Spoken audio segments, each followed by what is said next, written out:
Welcome to Pembroke Memories podcast. I am Lance, or Jelly, or Prince, as most Pembroke people know me. And my co-host is Philip, or Any, or NFL, as most Pembroke people know him. And both of us are from Calbeck Avenue.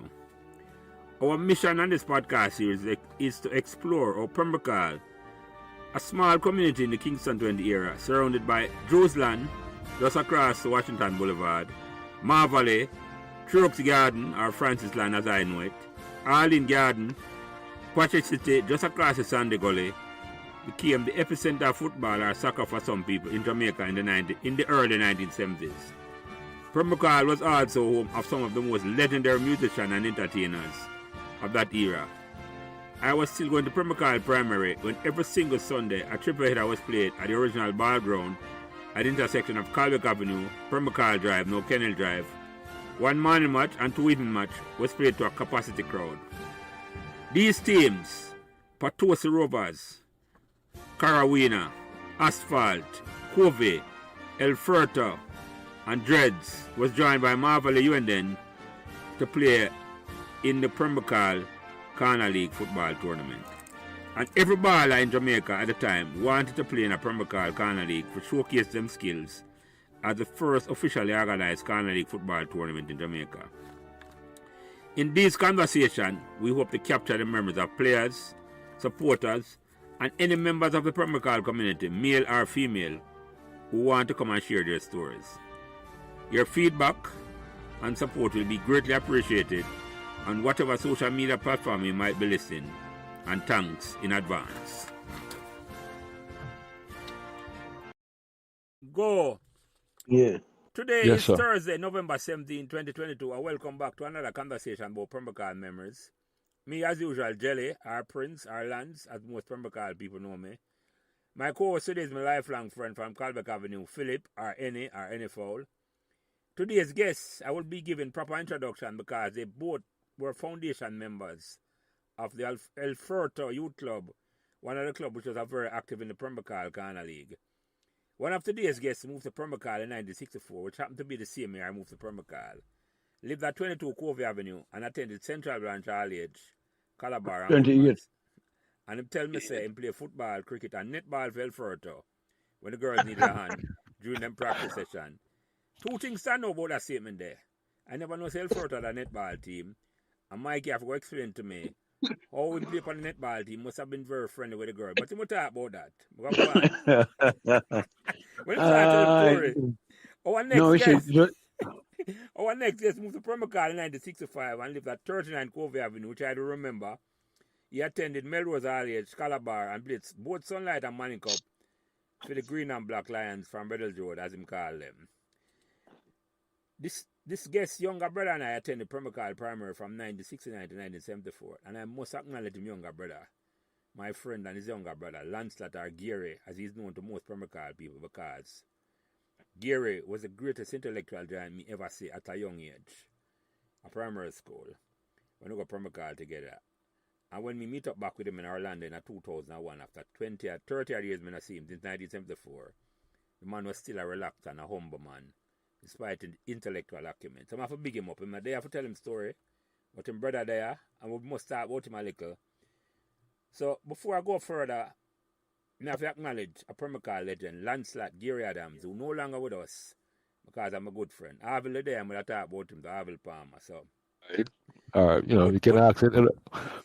But without further ado, I'm welcome two original members of the El Furto Youth Club, Mikey Wynter and Lascelle's Plummie Adams. Introduce yourself first, Mikey, and then you go Plummie. And then you introduce yourself back, Phil.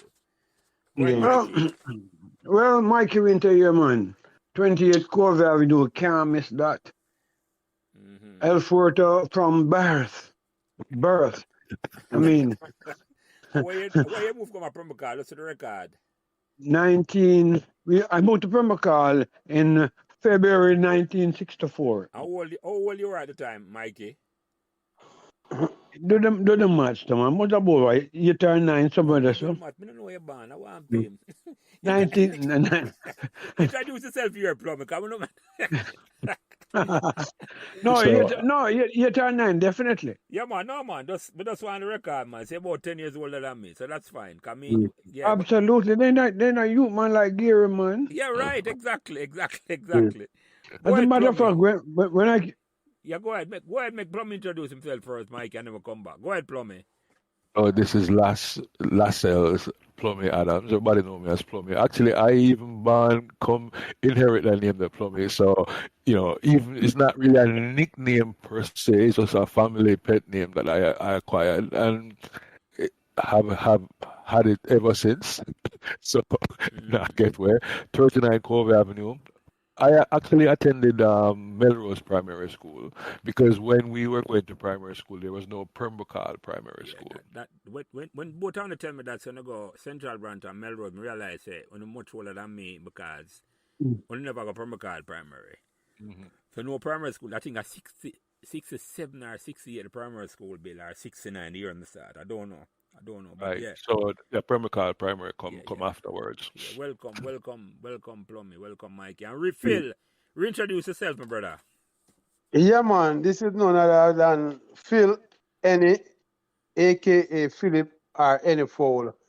As Lance said, we're long time, lifelong friends. Foundation from Pembroke, Calbeck Avenue, to be precise. Mm-hmm. And this is another conversation of Pembroke memories. And I'm looking forward to hear these two gentlemen's story tonight. Yeah, man. Yes. All right, so gentlemen. So, Mikey, most of the questions I'm going to start with you because boss there Yeah, now. yeah, because not yeah. just because, no reason, just because. Yeah, Alberta for life. Yeah. No doubt, no doubt. Nothing can change that. All right. That's So, Remember, all you right. know, That's what I want to we- hear. so all we're the right. first club. We're the first club in a Pembroke. We'll get to that. Before we get to that, All right. before we get to that, you come up from a car, it's a 1964. As That's a correct. 9-year-old. And then, which part you move from? What community you come Franklin, from? Franklin Town. Okay. And you're old enough to remember, what does it feel like to move from Franklin to come up from a car at the time? A country man. It was country as far as we're concerned. Because let's face it. Pembroke was country? Yes, Pembroke was country. Because when we came to Pembroke, we never even have street. What do you mean? The A street mall never on the be road? mall upon the road, right? Okay. As a matter of fact, one of the things I remember quite blatantly was when we built our driveway. Our driveway comes straight out of the house and straight for the street. Mm. Only for realize that the man them now build the road up that high. So I have to dig it down and come again. You understand me? Yeah. But then that was 28 Cove Avenue. You can't miss that. So And when you say everybody country, a pure bush there, Pembroke, the house never fully built out yet when you come there. No. We have a whole heap of structure started and nobody not finished yet more than so. You know. I mean, Mark, no bus no run nowhere near this because we go to school, you have to make sure some boy you go all the way up to Harling Gardens. Them time them boy we have a pass used to come a Central Branch. Yeah. You understand me? Yeah. So So for the record, Mike, you have any brother or sister who come up Pembroke or born at Pembroke afterwards?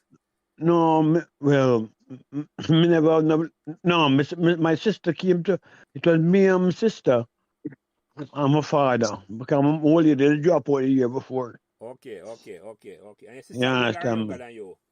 Older, so that I 2 years older than me. So call her name now. What? She not live at And Pembroke too? no, she was Pembroke for a short time before them. She and my father pick up and go foreign. You understand me? I got you.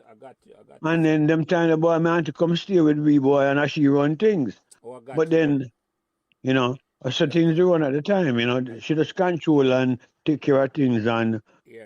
So that is when me and last turn brethren and we decide to boy, oh, them boy I play football, I play football too. yeah, we'll get into that. So, You understand me? Plummie, which one you prefer me call you? Lascelle or Plummie? And me call you, which one?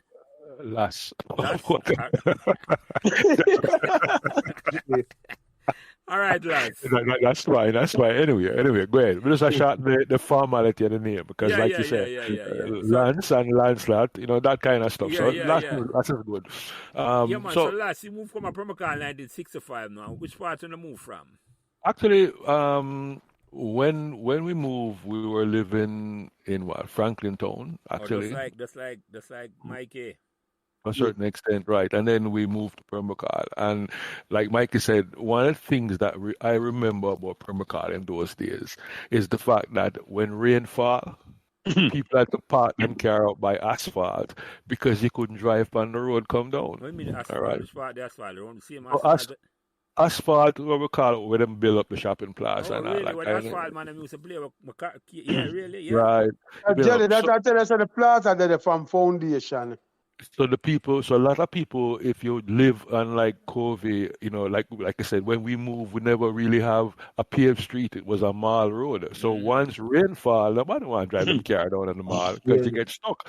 So everybody park up on the top, and then you walk down the road. And it was kind of funny because Mikey and I, we had gone through to see if we could remember the people that live on the road when we came there. And we basically, you know, we could have mostly identified most of the people that were there when we actually moved in, right? Well, before you talk about them, because when you talk about the people who live on the road, you come up from a girl and how much brother? I mean, you have one brother when I talk about, how much I have sister? one brother and two sisters, right? So Gary would be the second, and then my sisters followed, right? Yeah. And actually, both of my sisters actually went to Miss McLaren school after Gary too. So the old lady basically decided that she was doing a good job, so she just sent all the pick to them go to Miss school. McLaren up at Clydesdale, Miss For Max. Clydesdale, Yeah, Miss that's the Max basic school I went to. the Yes, basic yes. school, right? Yes. So that is kind of how that kind of work What out your for sister us, them name again? I remember one name Lorraine and where the other one? right? Laurel, Laurel, okay, yes. I remember. right? Yes. And you know, You see the they're trend, Jelly. Eh? yeah, man. You I see the mean, trend. yeah, the trend is that Everybody are L. LA, because the old Yeah, man is Leroy, so him is Leroy, so him name all the pick to them LA, Leroy. I never realized You that see the enough, but yeah. you see the creative process. hmm Yeah, so the four now. So any sister them born a Pembroke last?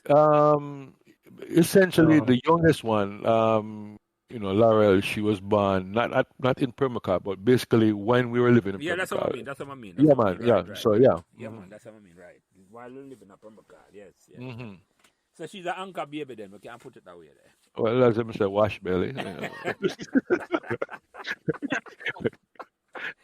Yeah, man. So, on the top, well, you're Mikey, whichever one I want to start with the people want to know upon Covey Avenue, because one of the man name I feel keep asking about was Rose them, Paul Rose, and him have a bigger brother. I don't know if you remember. Junior, Paul and Junior. And there was even a bigger brother than that. Yeah. Right. Mr. Rose had a Bobby. Bobby was the biggest brother. And have right. a sister too. How much sister? Yes. It's what 3. Patsy. It's 4 Mikey. It's Patsy, Mar, Mal. Mar, and what's your name? Little one there. right, and then the last one. And then the last one. Oh, the little dark skin one, yeah, the fourth one, yeah. Right. It's like 7, you know, so which one used to play ball on the El Forto Club? The two older brother them. I know Paul used to play, because me and Paul about the same age. Yes, Paul played. Junior never played. never play, and Norman in there. Norman was Norman played. I remember, right? I name Norman. Him older than Paul. That's correct. Paul the second to last one, because my sister follow him. Yeah. That was more remember. Yeah, man. So call out some other name them on, you know. Me can call some name when me didn't know. But okay, like take for example the shim. You know, I hear any talk about, you know, the shims. So yeah, talk about Christopher, right? And so we had Mike. You want to go up on your side? You want to start? I'll come up. Okay. Now we start from the bottom of the road. This part you used to have Thunder and them guys that live right at the corner. Thunder, that was the walls. Really? Yeah, man. I never know that. Yeah, man. Thunder them live right at the house across from the Fosters. Miss Foster, right? Them, right? Miss Foster, right? Yes. Okay. Yeah. And then and Mikey continue, no? And then I guess. They have two houses. I never know who did live there. So. And you know, the people have never was not social. Yeah. You understand me? Yeah. And then you find said the teacher. What the teacher the name? Plummie. Miss Thompson. Mrs. Thompson, she right. graduated primary school as a vice Right. principal. Yes. Miss Thompson, Right. those beside Miss Thompson. That was a rented house. And then I think you come to Mr. Little Cool Man, what name? I don't remember him name at all, no, Mikey. That is the funny thing. Me I try to remember him name. So I'm which just part, how scared. far from this Chris Maxwell live? No, Chris Then the lived next, no, next that's our next door to Chris. next door to Chris, and then after Chris, they had the Davis, Davis. the Davises, right? And then you had Diego.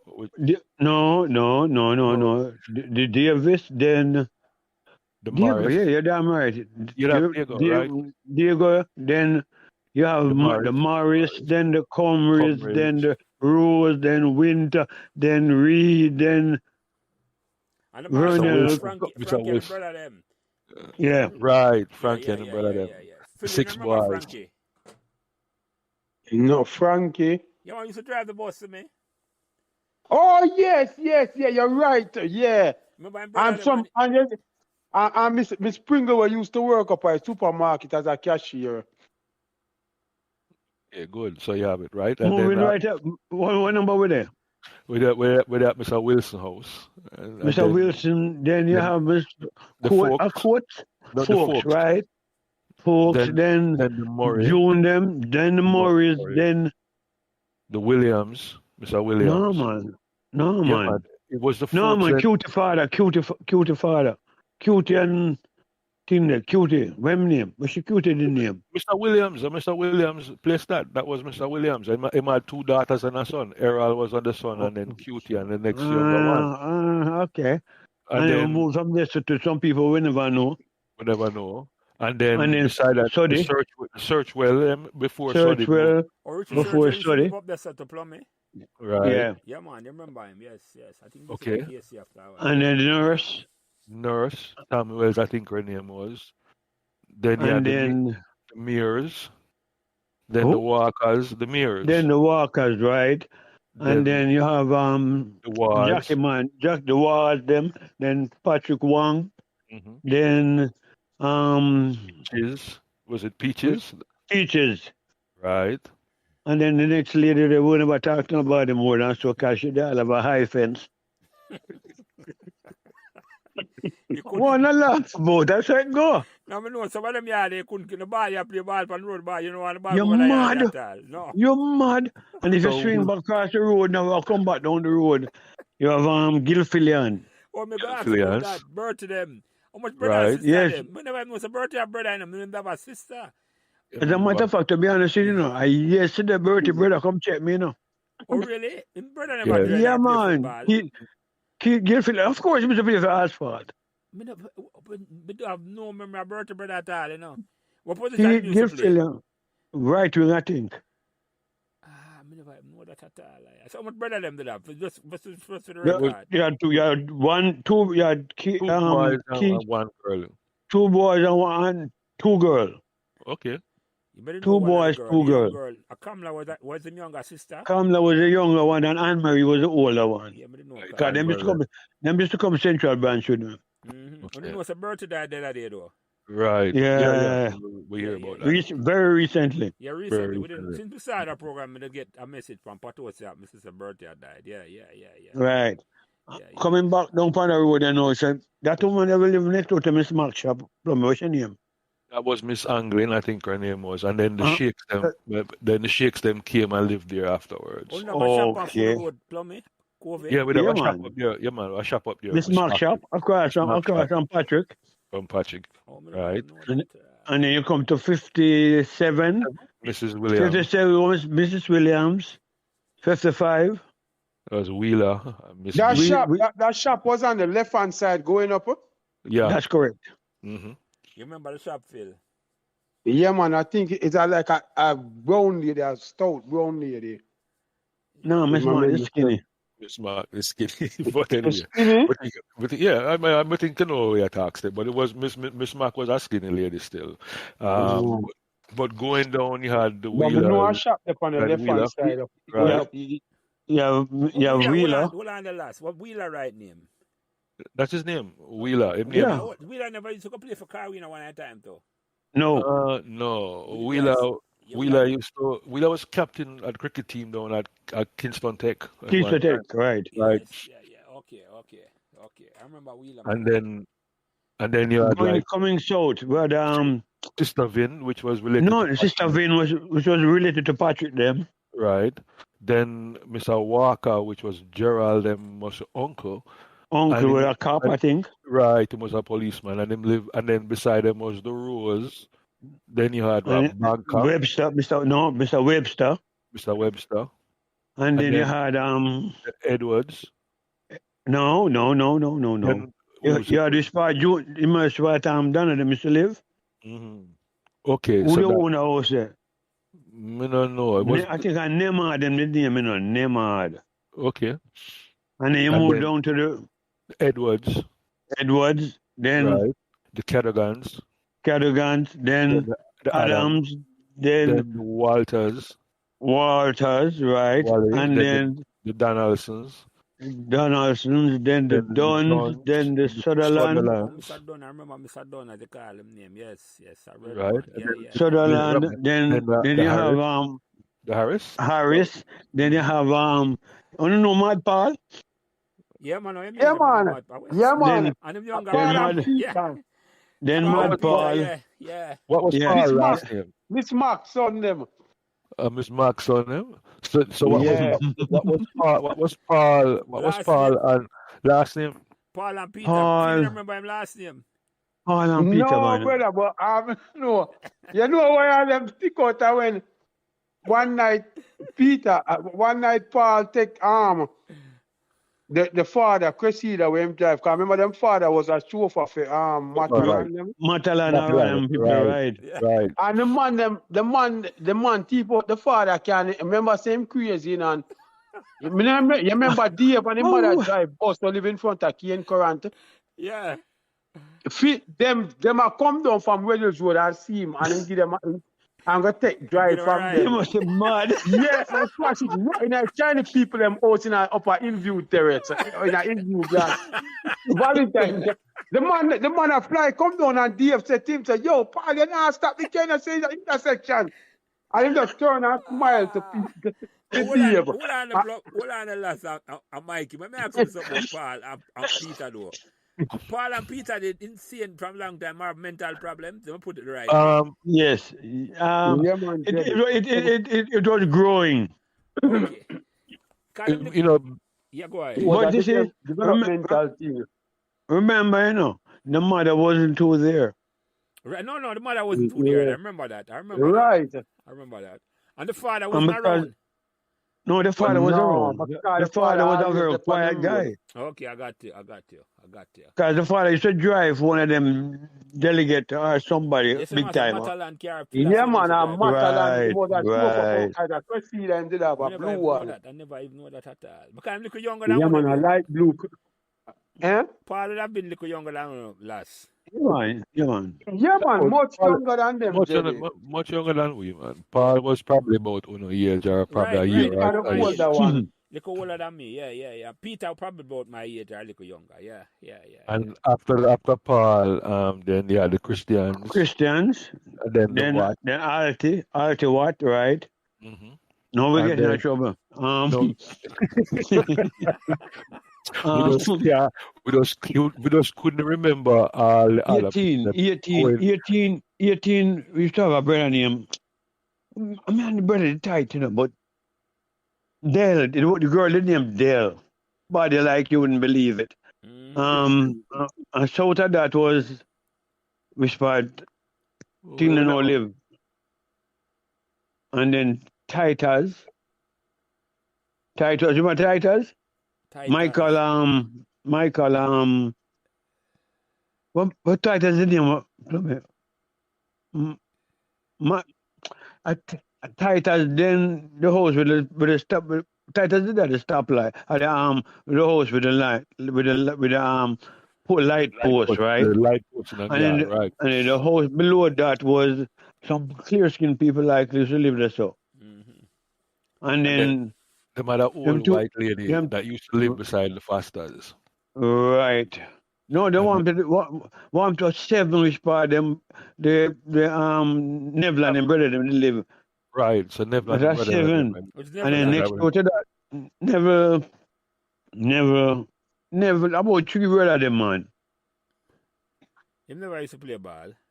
Yeah, man, never did keep goal one at a time. No, not successfully, but Yeah. That's why I asked because the name does sound familiar. So I said never, the name sound familiar. yeah, man, never used to keep goal one time, man. Yeah, and man. him I just, two yes. We used brother. to keep for Covey. Covey, I think, Yeah, man. I know right. your talk, man. I know your talk. I just said never, I know your talk. And then next to that, yeah, just have some cool girl used to live right like I was saying, a pretty enough blouse and skirt. You remember Oh, saying, I got it. Mikey, that's why you play for the netball team. That's him not stop. Yeah, man.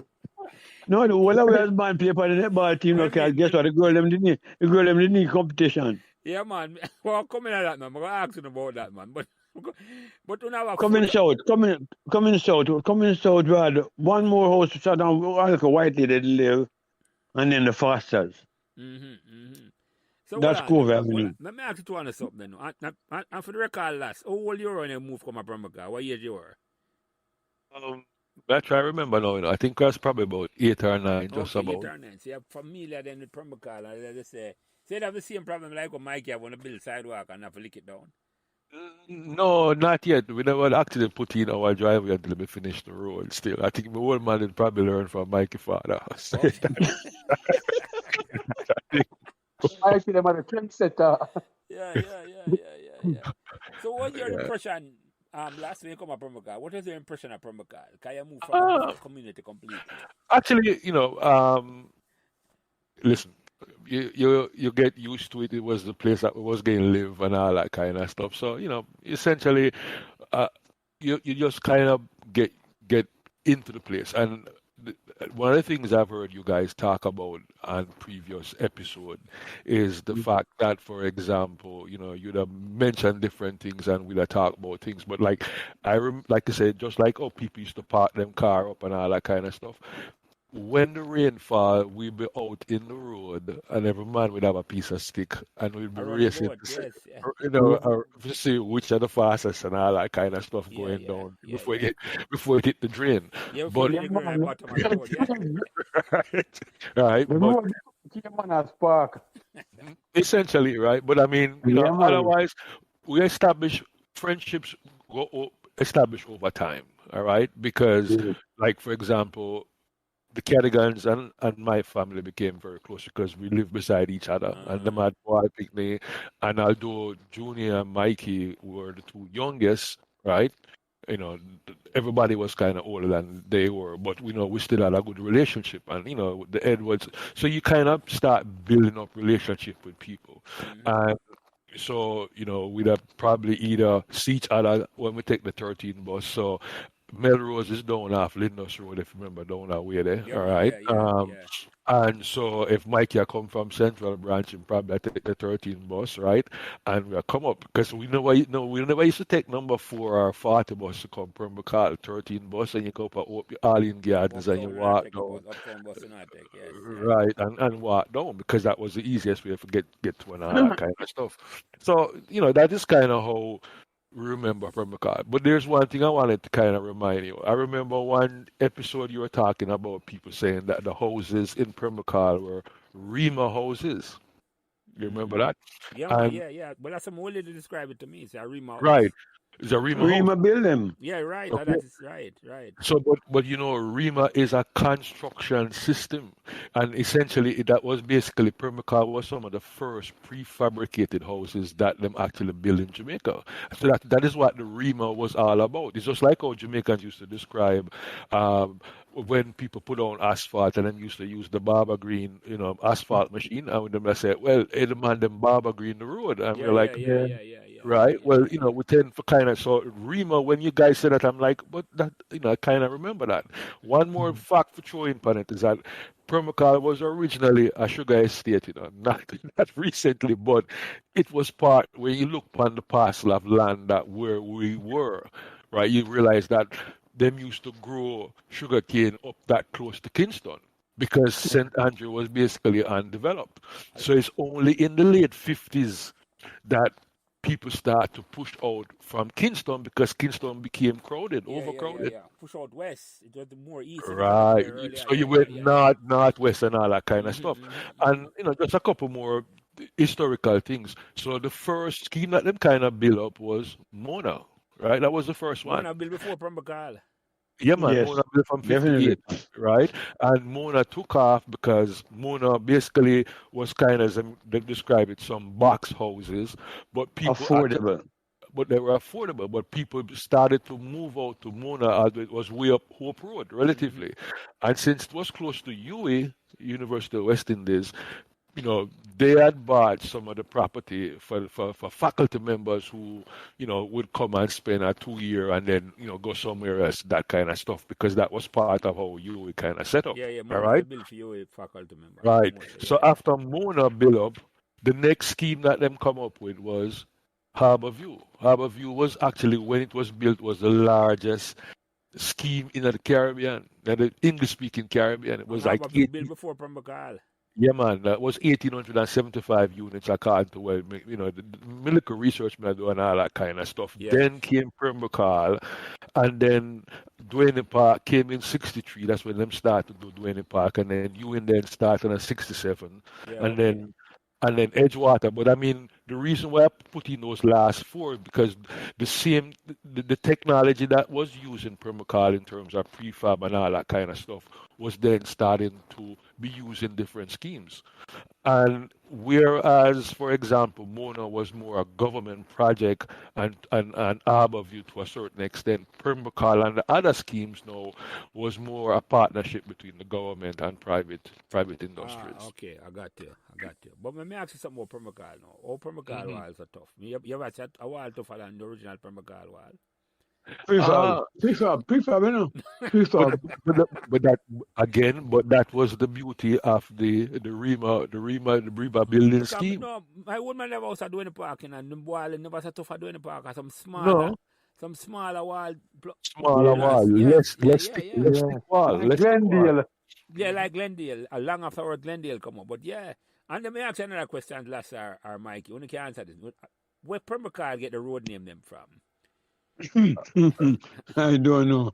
Actually, if you think about it, I mean, that is a very interesting question. As I said, that's a good question. But you would have been the man for answer it because I wonder, say Pembroke was Sugarland. You do that, you come up with a research. No, well, I mean, the reason, I come up with the research, I just basically go into just basically the government have some back things, and if you kind of look through some of the documents, you'll find. So, for example, there is a Pembroke also in St. Mary. You know that, right?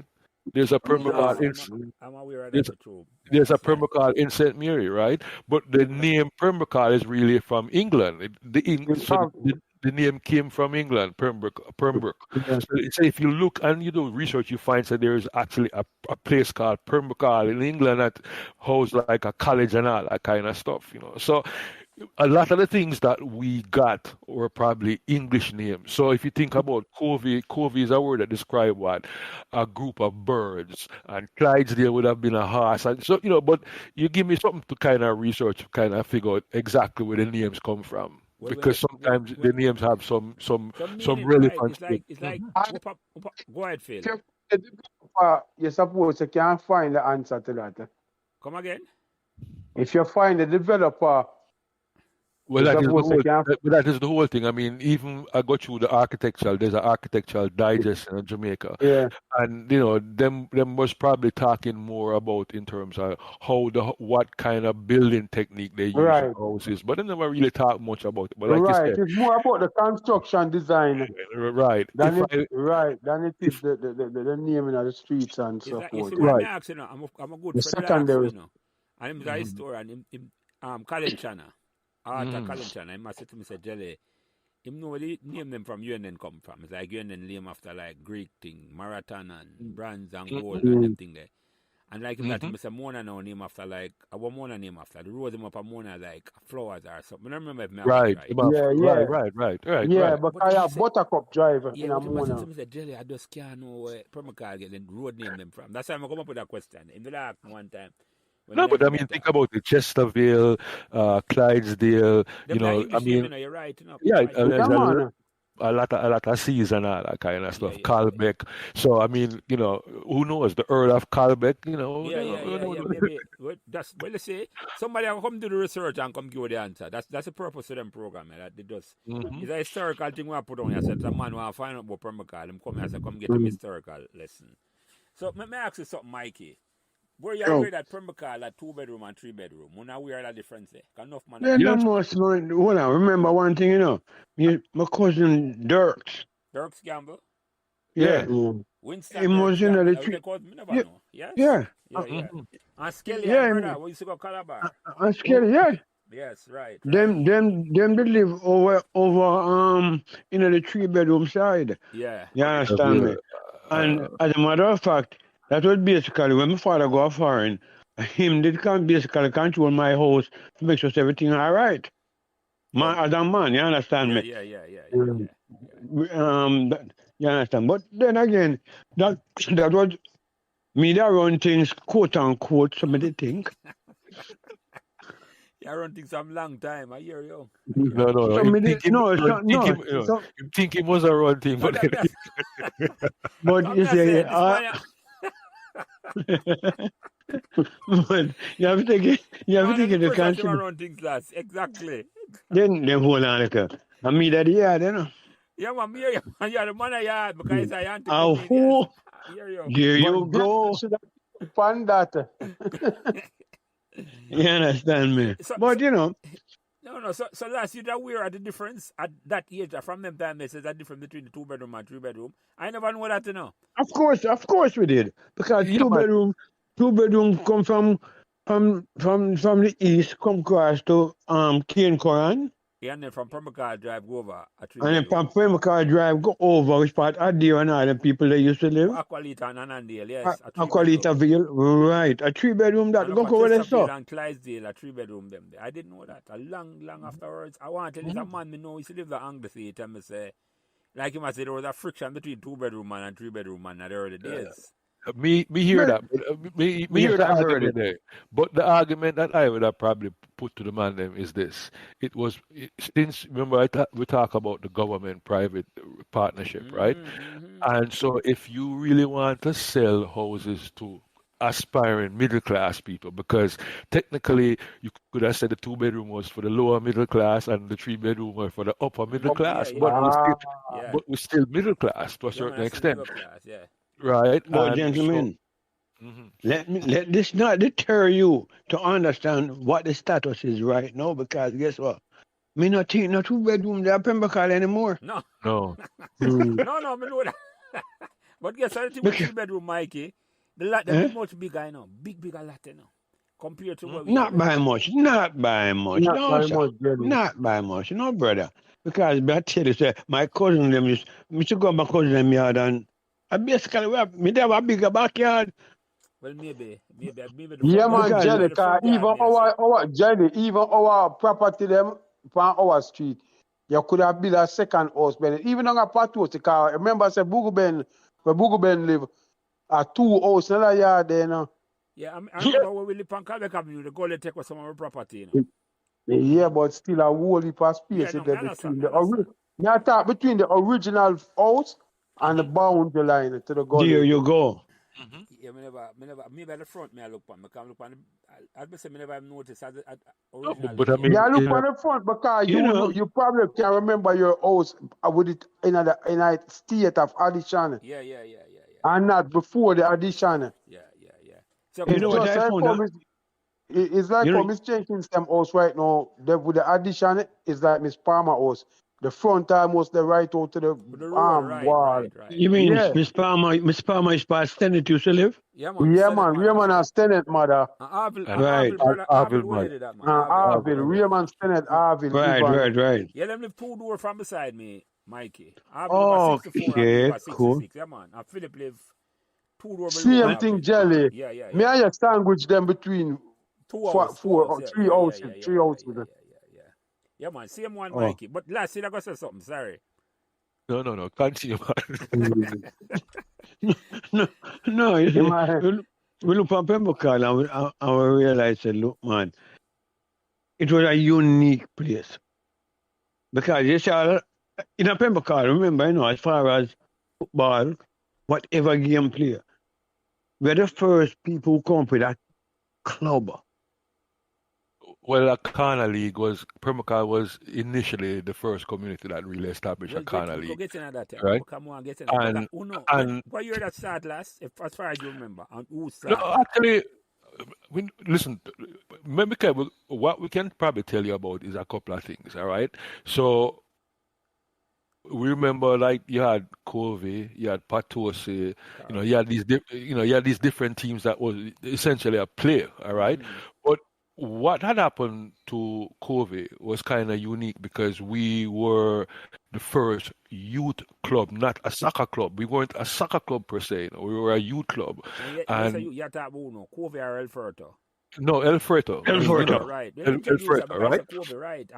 Okay. Ahead, So El Furto was basically a youth club, and I need to acknowledge a man named Mr. Vinny Hunt that used to live on Annandale Avenue. He used to work for SDC because I had met him and he was the one that, we're talking about, clubs, and he basically helped me to kind of formulate what we wanted to do. So when we sat around and we talked, we basically get a good idea exactly what we wanted to do as far as a club.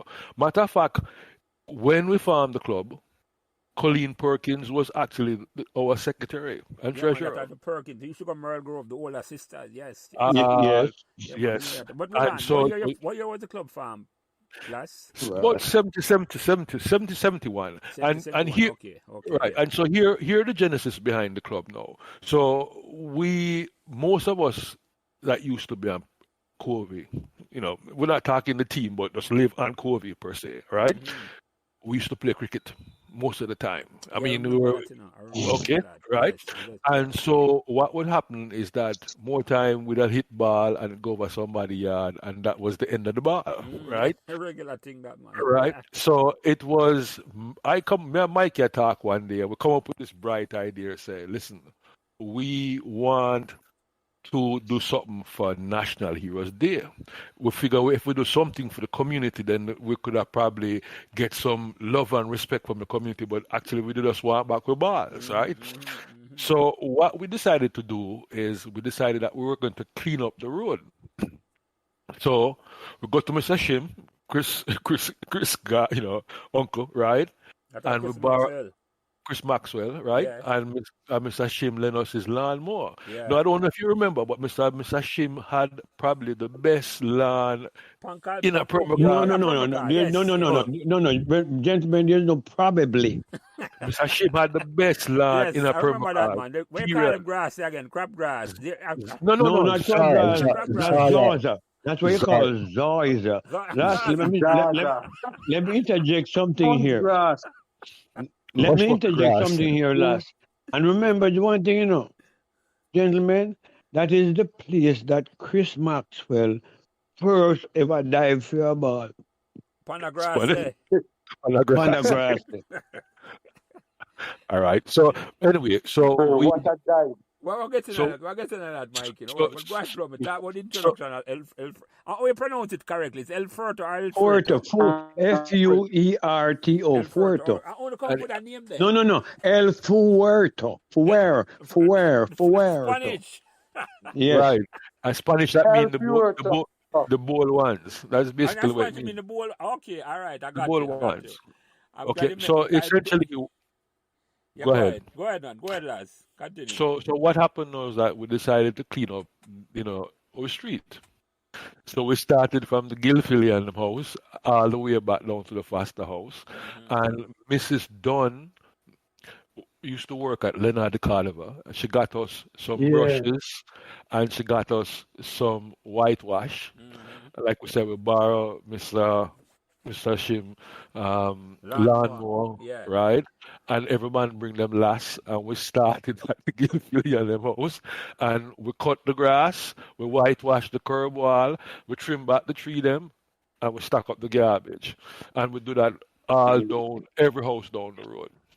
And I tell you, from that changed in terms of perception that people had of us playing on the road, because now them realize that we weren't really just quote unquote idlers, but Idler. we Yeah. had some When I responsibility. put a stake on them and I say, yeah, not take on the responsibility. I say, Right. yeah. So Yeah, them still view them as constructive kids.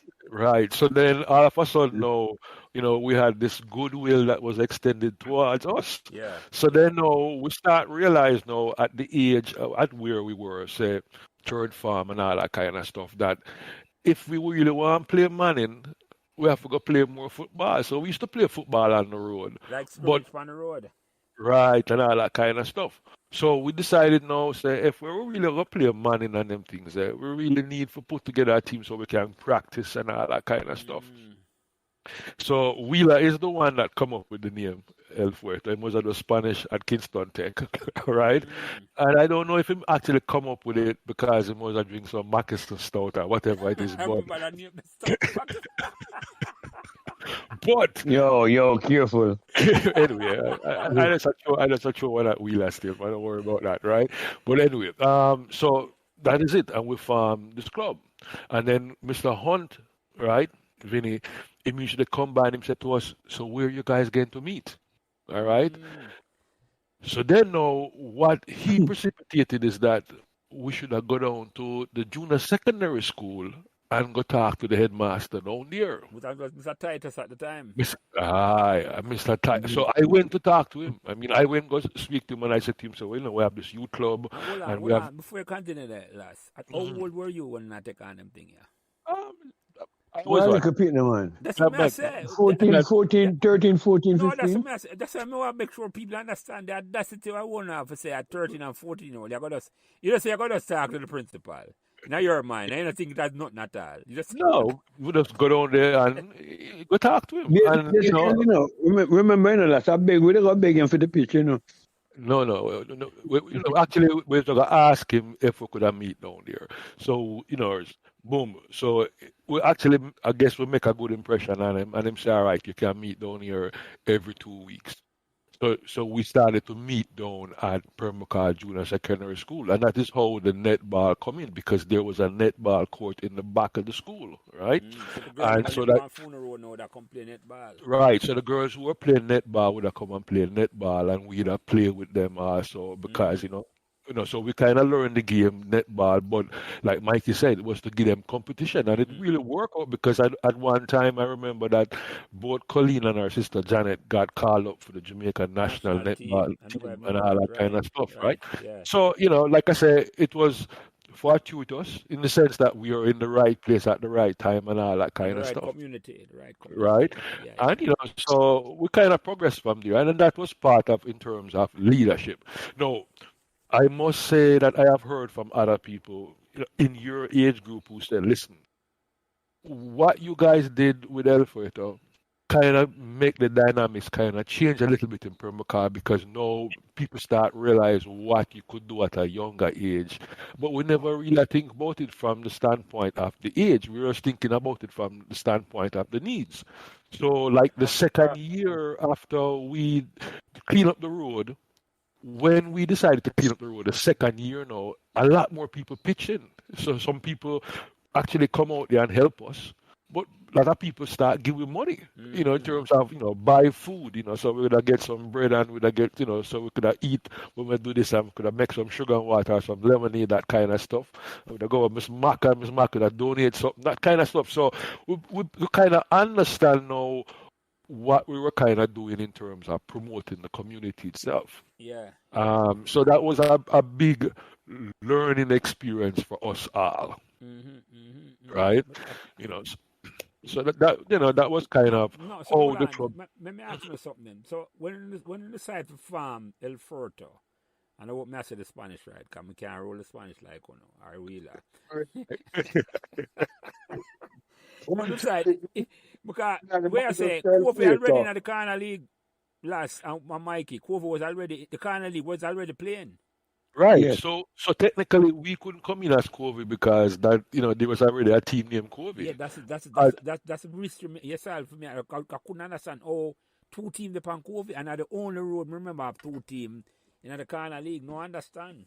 No, I But the understand. reason why there was two teams on Covey because the Walls live at that house on Covey. So basically that was Thunder was really the man that I kind of run Covey. Covey team, yeah, I remember. Right, That, right. And so And I know for you know, them, those 3 or 4 brothers of them, and all them used to play for Covey. Yes. Yes. right, Phil and so Ronald and Bummy, yes. right, Boom the youngest one, whatever it is, right? So yeah. So Yeah, and this is why we end up name El Freto. Mm-hmm. Right, the bold ones because we are saying, we want back with name, but to not give it. So we come up with a name. So hold on, Mike. I want to come for join there. I want to get on if apply for enter the Carnegie League. How that it go? We basically go to the meeting. And the application really was go and meet down. I'm making notes of who want to play. Who want to play, and whatever the fee was that, whatever the fee that we need, whatever the fee that we needed to pay, we come up with the funds to pay that. And like we said to remember, people were actually giving us money for like when we clean up the things to them that donate funds. So essentially, we start to have a little bit of funds, and then as the club progressed now, and we used to charge our dues. And every time you come meet, you pay a little dues, a small amount. So we kind of have a little bit of money in the kitty.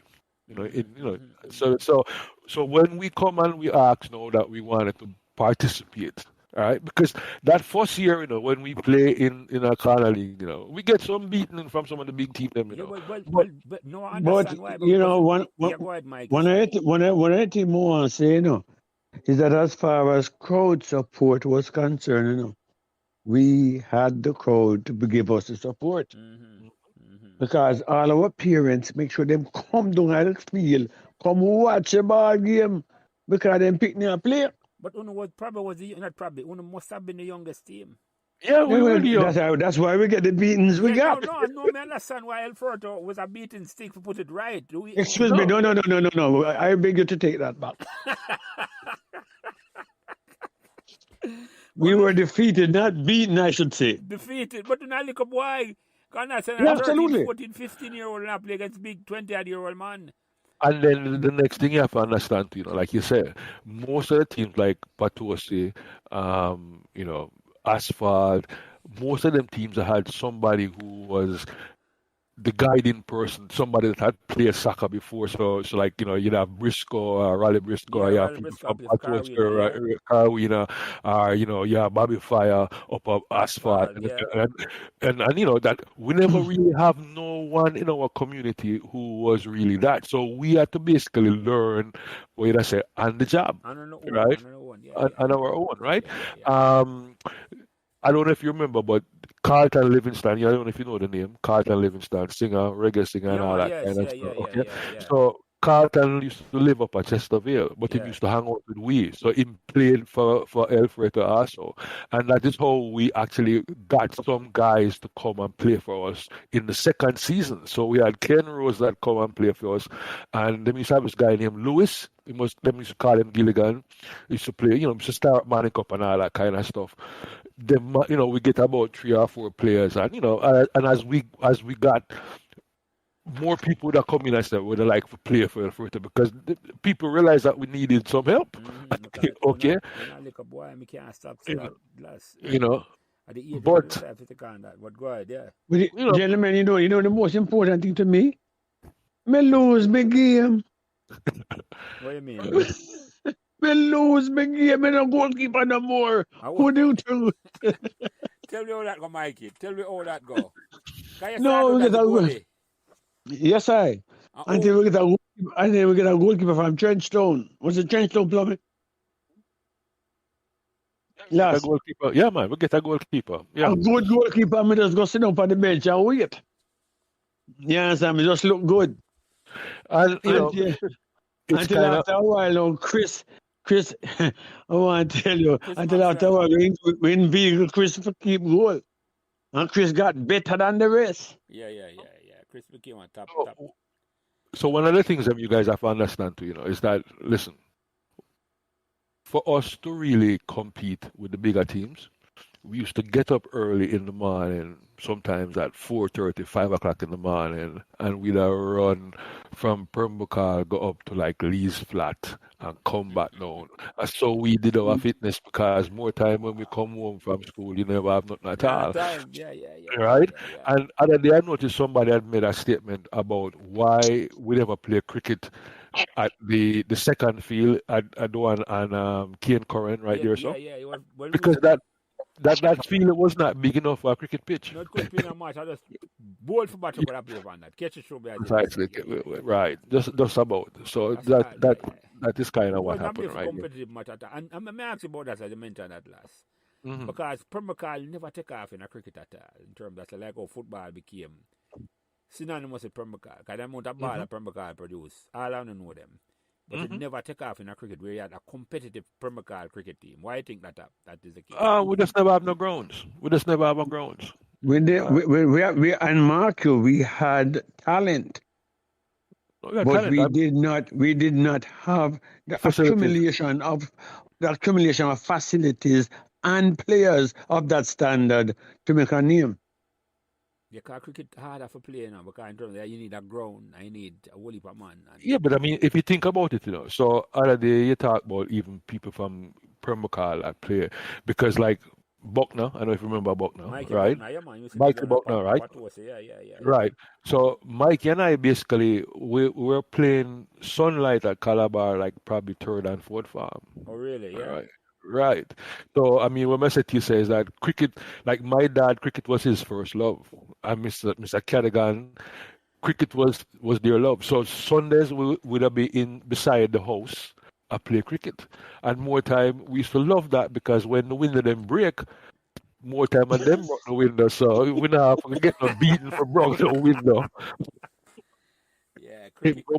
Them go buy the stuff, and we okay. Yeah, cricket was my love to last, and I don't know if you know that, but they better go on for a play Sunlight for Pembroke and Island with it. So yeah. Right.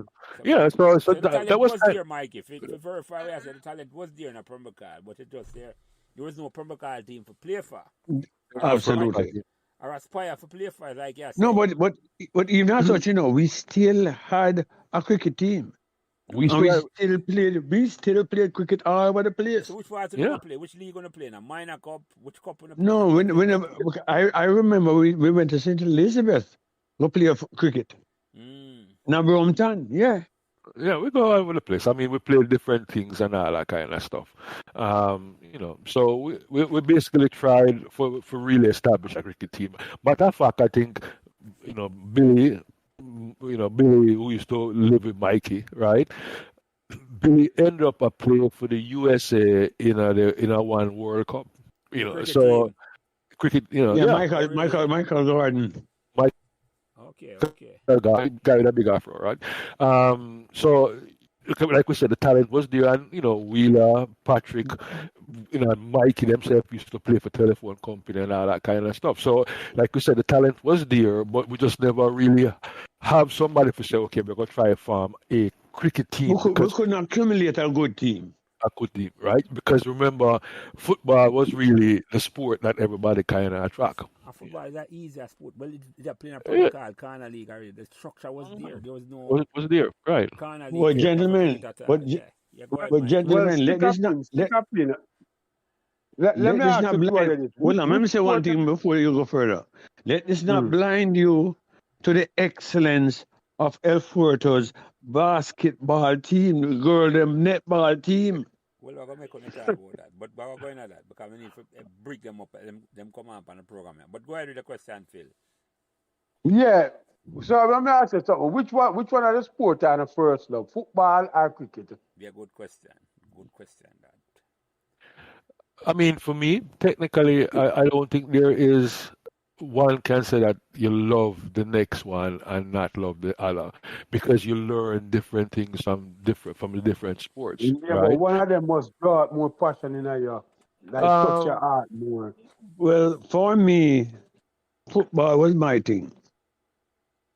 I say football was really the thing that really would have been the love because I mean, I end up playing more football. I mean, I stopped by the time I get to sixth form. I decided I needed to study, so I could not play, football in the fall and then cricket in the spring. All right. Right. You have to choose one of the Okay. sport them. I got you. So one of the sport them had to kind of back off a little bit so we could have study because Which one was it? well, cricket basically I played more soccer and then the cricket kind of is The cricket, I got our clash with the exam time. The cricket, yes. that was the next thing too. Cricket with a clash with the exam time when you have to do O levels and A levels, right? So that was that one, right? But you learn a lot from playing both sports. And I mean, if you understand what I'm saying, or at least what I'm implying by that, in the sense that, if you play cricket, you learn about patience and other little things. And so when you start play football, you're not going to dive in for a man for tackling and everything. You go probably wait and see exactly where we move and all that kind of stuff. So, like I said, you learn both from either sport. Yeah, well, that's understood. I mean, any endeavor you take on, it's got to be something to be learned from it. As long as you're paying attention. So, Mikey, what about you? Mikey? Mikes? Miss the knock, son. Mikey, I went there for true. I see him on the screen, but I don't see him. I went down there now, Plummie. I don't know. So we continue till him come back in. Yeah. In Carlos drop? Him just drop off? And probably will Carlos back since he know the procedure now. All right. So what other questions you have for me now? So we can try and answer them. Yeah, man. So hold on. You went out, you go on for play. No, Mikey got talk about the netball and the basketball. I can tell you about the net. I can tell you about the netball. So like we said, we used to play with the girls netball a whole lot because we had girls in the club, and so what the sports that the girls were doing was netball and track and field. Because we actually had gone to a couple of meets. Same with Mr. Hunt because from SDC, right? Yeah. So we had the first time we actually went into Meadowbrook High School is because them had a track meet over there for clubs, youth clubs in the northwest corporate area. So we'd compete against teams from different things, and that is where we actually win our first trophy. Yeah. And we lost that trophy because of Gilbert. Because I left it. I look like it drop. Hold on, go ahead, Blas. It's all right, go ahead. So we kind of, so that is where we won our first trophy as a club trophy because we went and we were competing in terms of both boys and girls, and at the end of the day when they add up the points, Alfredo was number one.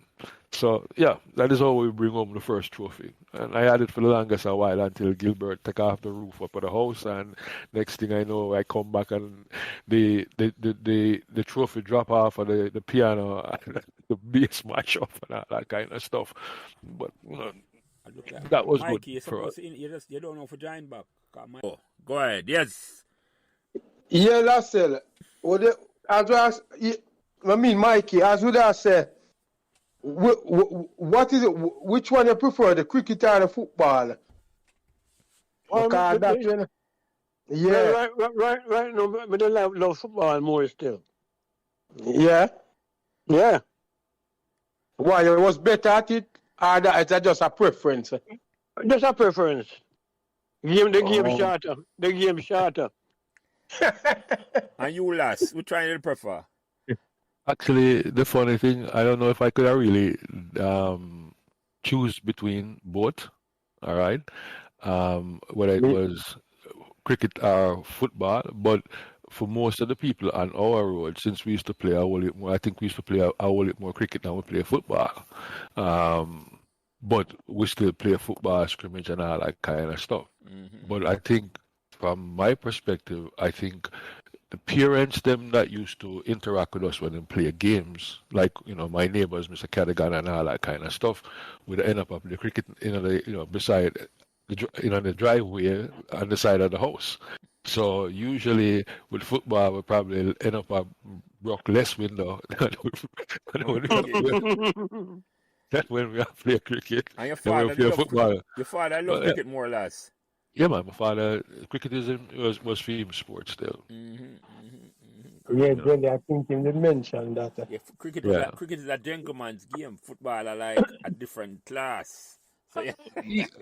Yeah, well, I mean, if you think about it, I mean, if you look in a Jamaican society, I think initially, I mean, football, I don't know, it was kind of one time, if you could say class stratified, yes or no, I don't know. I mean, was it that most people used to play soccer or football, or more people used to play cricket? I think in the early part, more people used to play cricket than people used to play soccer still. No, I think that is. Just tradition. But like we say, the problem with permaculture and cricket was concerned was that I mean, the only way we could really have a good cricket field is either we're going to play upon a football field, and that never go fly because the ground within the set up for play cricket upon across the other side of the road wasn't big enough. Never big enough. No. Cricket costs a little more money for player to Plummie. And that is, but that's what I'm saying. Part of it is, is just how the sport come out. I mean, think about it. In the early days, I mean, you'd find a bat and a ball. You could have make a ball out of old sacks and all manner of things, bamboo root, and you could have play with that with a bat where even a coconut bat. Remember, man used to have coconut bow bat. Yeah, man. Okay, so you could have really turn hand as Jamaican, should I say, and end up with something that you really like, to play the game. But once football became a cheaper alternative, because remember when we buy our first ball, right? Real good soccer ball. It costs a good amount of money. It costs more than the way I buy a cricket ball. I used to buy a compressed ball because you never want to use a leather ball on the road. So them little things there, and probably we usually get more free cricket gear than actually football gear. But that was part of it still. Yeah, and the cricket probably developed quicker than the football. Because cricket had come down from the colonial days. The cricket they developed more in than football for certain class, I think. For certain class. No, but hold on, look. The truth of the matter is that it was all dependent on the season, Because when we play ball on the road for cricket season, we play cricket. Well, that's true, Mikey. That is so true. Because I see everything we do on a Calvert Avenue. When a cricket season, a cricket we play. When a football we play. Yeah, we'll find a way to play two of them. Yes, yeah. Absolutely.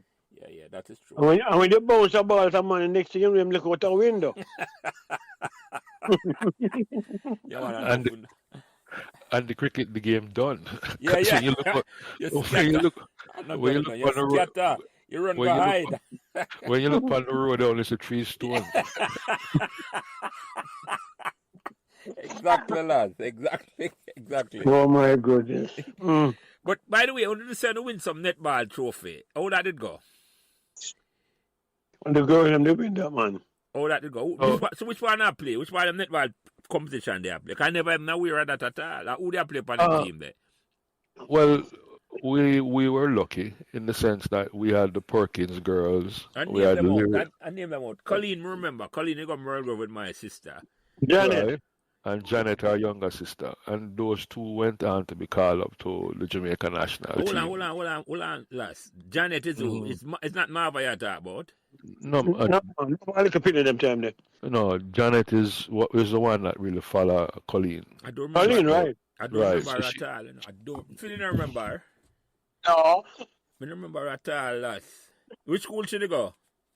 Merle Grove. Merle Grove, too? I don't remember her at all. Should go for it? Hey, but continue anyway. So I said Janet, Colleen, and who? Janet, your name? What was saying? Yeah, Janet and Desireen. Desireen is the mother sister, but I mean we used to have like Lyria and some other people that play with us. Who else was that play upon our road with them girl, that Mikey? I mean, any girl who used to live in my house used to play. Yeah, man. So that would have been, Lyria. Lyria did play. And there's this young lady that used to live down nearby the field across from the Bus terminal there. I can't remember her name still, but she used to play upon the team. But I mean, it's a while still, but I mean, what used to happen to us, in terms of appreciating netball is the fact that we'd have play with the girls on Saturday mornings down by the secondary school Or around because the they back had part near the primary where the netball court was. right Okay, where the okay. netball court was. So we usually play with them. I mean, and I mean, boys Hold on, up play girls. don't make it sound, sir. Don't make it sound, sir. We usually play the game with them. Okay, thank you, Mike. Thank you for the correction. We used to play the game of You netball now with play them. with the girls, man. You're your Mikey. No, just trying to Him be correct. understand the times we are living in, man. Yeah. So, but may I ask you something though? Why is it to the thing say the netball never take off in a Pembroke like how the football take off? Again, it's organization, and I think when you did say something, I think when you was a talk to Penny's sister, and you had an interview with Penny's sister, right? And she was a talk about Mrs. Scott was to make sure so that them daughter not go up on the road, because remember the freedom that parents should have in terms of allow them daughters was kind of restricted. All right. Yep. So you have to remember in our case, I guess having Colleen as somebody big and all that kind of stuff when we went down, we'd have more encouraged more parents to send them kids, them daughter come out on a Saturday morning. Yeah. Okay. Yeah. But I'm gonna have a caveat on that. It all depends because sometimes some people have to go take care of them chores or them have to go shopping or marketing with the mother. So, those are considerations. But in our case, we kind of get around that and we're thankful for that still. But I think, again, like you ask about Pembroke, we never really have nobody that would, I say, scout into the whole, housing scheme and say, hey, I start a netball club and all that kind of, right? Okay, so, it's just the time or the time change in terms of, who not only who is allowed to participate, but who got permission to participate. All right? Look. Let me interrupt you for a brief second. One of the things about it, is that we had a club. Yeah. That's a good point. We had a club. Expand on that then. So what I said, did a team them never have a club? No. Okay, let me take up that one and Mikey and run with it a little bit. I think what Mikey trying to say really is that El Fureto was a boys and girl club. We weren't only a soccer club because we played cricket, we run track and field, we played netball. So whatever activities there were that we could make sure all the members of our club participate. Those are the things that we went for. Yeah. And if we had women, I mean, what women was going to do besides netball and track and field? They never play football them time. They never play no cricket and all that kind of stuff. Yeah.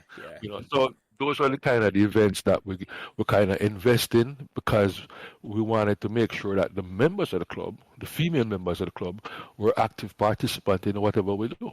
So just like how we'd go on and go cheer them on when they play a game, when we play a game, it was reciprocated. Yeah, but it's a valid point Mikey I bring up, because when really I say, which is true, and just what you say it now, me realize, most of the other team them, it was football exclusively last. I can't remember no other team, Patosi or Carwin or Covey or Asphalt. So them have a club where it's a club where involve both male and female. You follow me? I said to you. Go ahead. A genuine community club. Right. Like on set up. So on the set up for the thing. On was the last club company scene in a sense, last. I want to set up on the club. And I do him from the design it and realize it does different. How that it come about then? When it does the side, that's how I got to do it. Why do you never start as a football club? Like the rest of them? I guess because in terms of the friendships and the relationships that exist, once, like I said, you say, talking to Vinny Hunt, the man from SDLC, right? Not really SDLC, but was it SDC, right? Yeah. One of the things he was kind of saying to me initially when we start thinking about putting together a club, him say, you need to get some young ladies involved in the club because evidently what he was seeing is that not many clubs were reaching out to young ladies. Yeah. All right. So we decided, say, hey, there is what you say power in numbers because then we'd have a whole lot more people that participate and we'd have more outreach, which is kind of what happened in the long run. Yeah, that was a visionary move. That's all I can tell you. Not thinking back and see what no did. Says like no other team did that. No other team had that vision. And maybe because when the youngest club in terms that when they come on the latest on the scene. And then appear young set up on the team.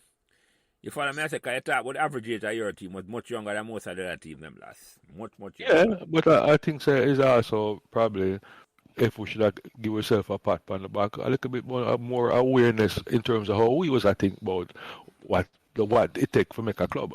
But then again, that is hindsight is 2020. So I mean, I'll tell you that. But I mean, like I say, when we spoke to Mr. Hunt, him recommend that. And then once we broached the subject with the young ladies around our community, so they were very eager and interested in it. No, it's not like you set out and say you're creating a vision. You just say at the time it just makes sense to do it. I follow what I say. Follow what I say. But may I ask you something though? Where both of you, Mike, you can take that one here first. When Pembroke in minor league, were you aware that Pembroke had won the minor league? 1967. I don't. Hold on. I don't remember Pembroke winning minor league. Mark, you 1 year we play minor league with Pembroke, Which year that you played? That after we win there? Me don't remember. Me don't remember. You have to remember, say, a couple of times, Spartacus come revive Mikey. But anyway, continue. So hold on. All right, Mikey, remember who you play with? Who you play with? Me say remember that. You know who was reserve? Who? Short Bobby. Which Bobby? So you keep goal? Yeah. We might talk about last. Which short Bobby might talk about? Let me tell you who, man. Bobby lived on a punch pant. Near his spot, Bill Moore them live. Near the triangle field, man. Oh, right. What we used to live at Calbeck and Patosi corner, right? That's all. Yeah. Do you know him at our class? Not really. But Mikey can tell you that. Not draw blank, that's a Mikey. But so you know what? So no, but hold on. So when Pembroke in minor league in '67, you weren't aware right either, lass?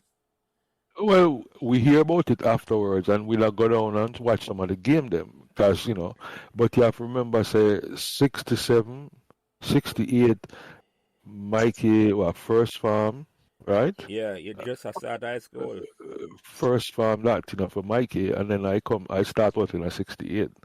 So you didn't start high school yet then at all, so you might not have no right, yeah. So we know the man was a player football and we'd go down there and say, but you have to understand, say, them times, like being the oldest in the family, when I come home from school, I have to make sure everything taken care of in the house because more than like mom and dad at work. And although we are latchkey kids, your responsibilities for your younger siblings them to a certain extent. Yeah. So you still have to maintain that. Is as we get little older, or as them get little older, where we could have probably get little freedom, then we could have venture out and go down on the field and try to play somebody even them. I think once we get to high school and it was established that sports was part of the curriculum and you get involved, you get a little bit more leeway from your parents then. Yeah. All right, but prior to that, it's like, hey. Yeah. You can't. You get restricted a certain way. Right. Yeah. So Mikey started Calabar before you. Mikey never got Calabar. Mikey got Calabar, man. Mikey started Calabar the year before. The year before you, okay. And you and women they got Calabar too. Penny. Yeah, like you said. I will start out together at Calabar. I never even know that. So it was Penny, and Plummie. Penny and Plummie, I try to go to school more time. I come home from school. Like I said, I knew them pretty well. I was the only boy amongst a whole heap of girls. Well, Penny Penny was the only boy in them family, essentially. Yeah. And I see him thing again. The boy have a little more freedom than the girl. But that was just, that was part of the whole thing. And I'm sure No, as you talk to more women, you get that feeling. Say, yeah, there was restrictions in terms of what them could do, Yeah, and we hear that when we talk to women, man, come on, that's exactly what we hear to last. That's exactly what we hear. So, under the son of ball boy at Calabar, how that go? Who introduced you to that? Who play for Calabar that under got contacts and links? Actually, I think say, Mikey, how that did go? How would it end up being ball boy at first? I'm Mr. Phillips. Yes, Al Phillips. Al Phillips, man. Who's Al Phillips. Al Phillips. Al Al Phillips recruited. Okay, so Al Phillips, Calabar old boy, Olympian, Commonwealth person, and all them things. Him come with a good amount of what you call it, experience, behind him thing. But he was a sports master at Calabar when we start. And then I guess probably for some, I don't know what kind of method he was using, how him do it, but we end up getting chosen among others to be ball boys. So we go and enjoy it. That way we are guaranteed to go to the game. Yes. Sometimes they want to go all of the money. Right, but you can't tell your parents you're going to go watch. You're a ball boy. Yeah. It's like you get a job then, certain way. Yeah. There you go, No, it's like we're pseudo players. What? And it was a great experience. No, man, it was a great experience of being at the changing room. And then, like I always laugh and say, halftime, the man them used to come around with some sugar and water, Mikey, or some wash, lemonade, and that is what you drink at halftime. That is always available. Always available, Yeah. Yeah. I mean, I remember later on the man them start, giving glucose and all that kind of stuff. I sugar a beat for you go back the second half and all that kind of stuff. But that was part of the whole thing, the experience. But being a ball boy actually was also good because it means that you get to know the player them on a one-on-one basis. And when them see you as a big boy up on campus and you're bridging and them yell you up. Yeah, man. You get stuck. Then, you have coverage, man. Yeah. Yeah. I can't see that. You're really the big boys. Precisely. And I mean, it means more time, even time, you might even get a game on a Friday evening. And, there might, because, more time as a ball boy, you're on the back of the goal, a shag ball. That is your job because they're not giving a game. But as it doesn't get to know you, after a while, you start get a game, yes, and this. So that was kind of it still. And I think with the ball boy now, all of the matches play a stadium too, last. Right, all the games play a stadium. So you have to remember now, in my time and Mikey time, we had Peter Moses, Masters, Ultimate Dark, Mackenzie, brother him, Handicap. What other you did name again? Oh God, no. Just we have a good set of baller. We have Piggy Ashman and some other man and all that kind of stuff. So we had a good all of them squad of man Calabar. Right, I go school, because remember I said Ultimate Black Mackenzie used to come Calabar, I never even know that. That's a good point. I never even know it's a Calabar used to go. It's a Calabar old boy. Yes. Right. I think someone mentioned that already, Jelly. Yeah. Yeah, but one of the previous that. When you talk about that last, most Pembroke man, I think if you'd have to take a poll, you'd have said the majority of man they go Calabar from Pembroke.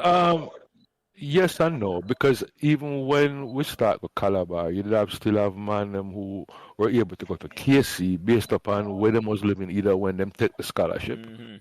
Because I think what the government was trying to do was to try and build up what you call the community school. So if you're in a community that near to Calabar, Pembroke, Washington Garden, Duane Park, Patrick City, anywhere within a 5 or 10 mile radius of Calabar, so 5 miles, essentially you were kind of zoned for that. All right? So that was kind of the thing. But I mean, one of the things that we have to think about, we'd still have people who, while we were going to Calabar, the man that get a chance to go like KC. So you had man in our community who went to KC. So that is why you'd have like JC and different schools. So, you still had that, I guess probably because of pull or whatever it is, but you still had people going to other schools besides Calabar. Yeah. But enough man go Calabar. But you're right. Pembroke, it was a wide cross section of people. Excelsior, all about them go school to right. All about. Because, I mean, if you start in school, say, at Excelsior, and you live at Vineyard Town and you move from Pembroke, you still have to go to school at Excelsior. Yeah. You're going to take the common entrance over there, and whole people come from East and come up Pembroke. Right, and then you come up Pembroke. So, you just... majority of people live at East Kingston and come over on the west side. Because Pembroke was like on the west side of town for sure, yeah. Yeah. And Mikey, this question I have for you, and then we come to the last afterwards, because give me a El Furto match, you remember. I must spell El Furto for you. F-U-E-R-T-O. Give me a El Furto match, you remember what you want to talk about.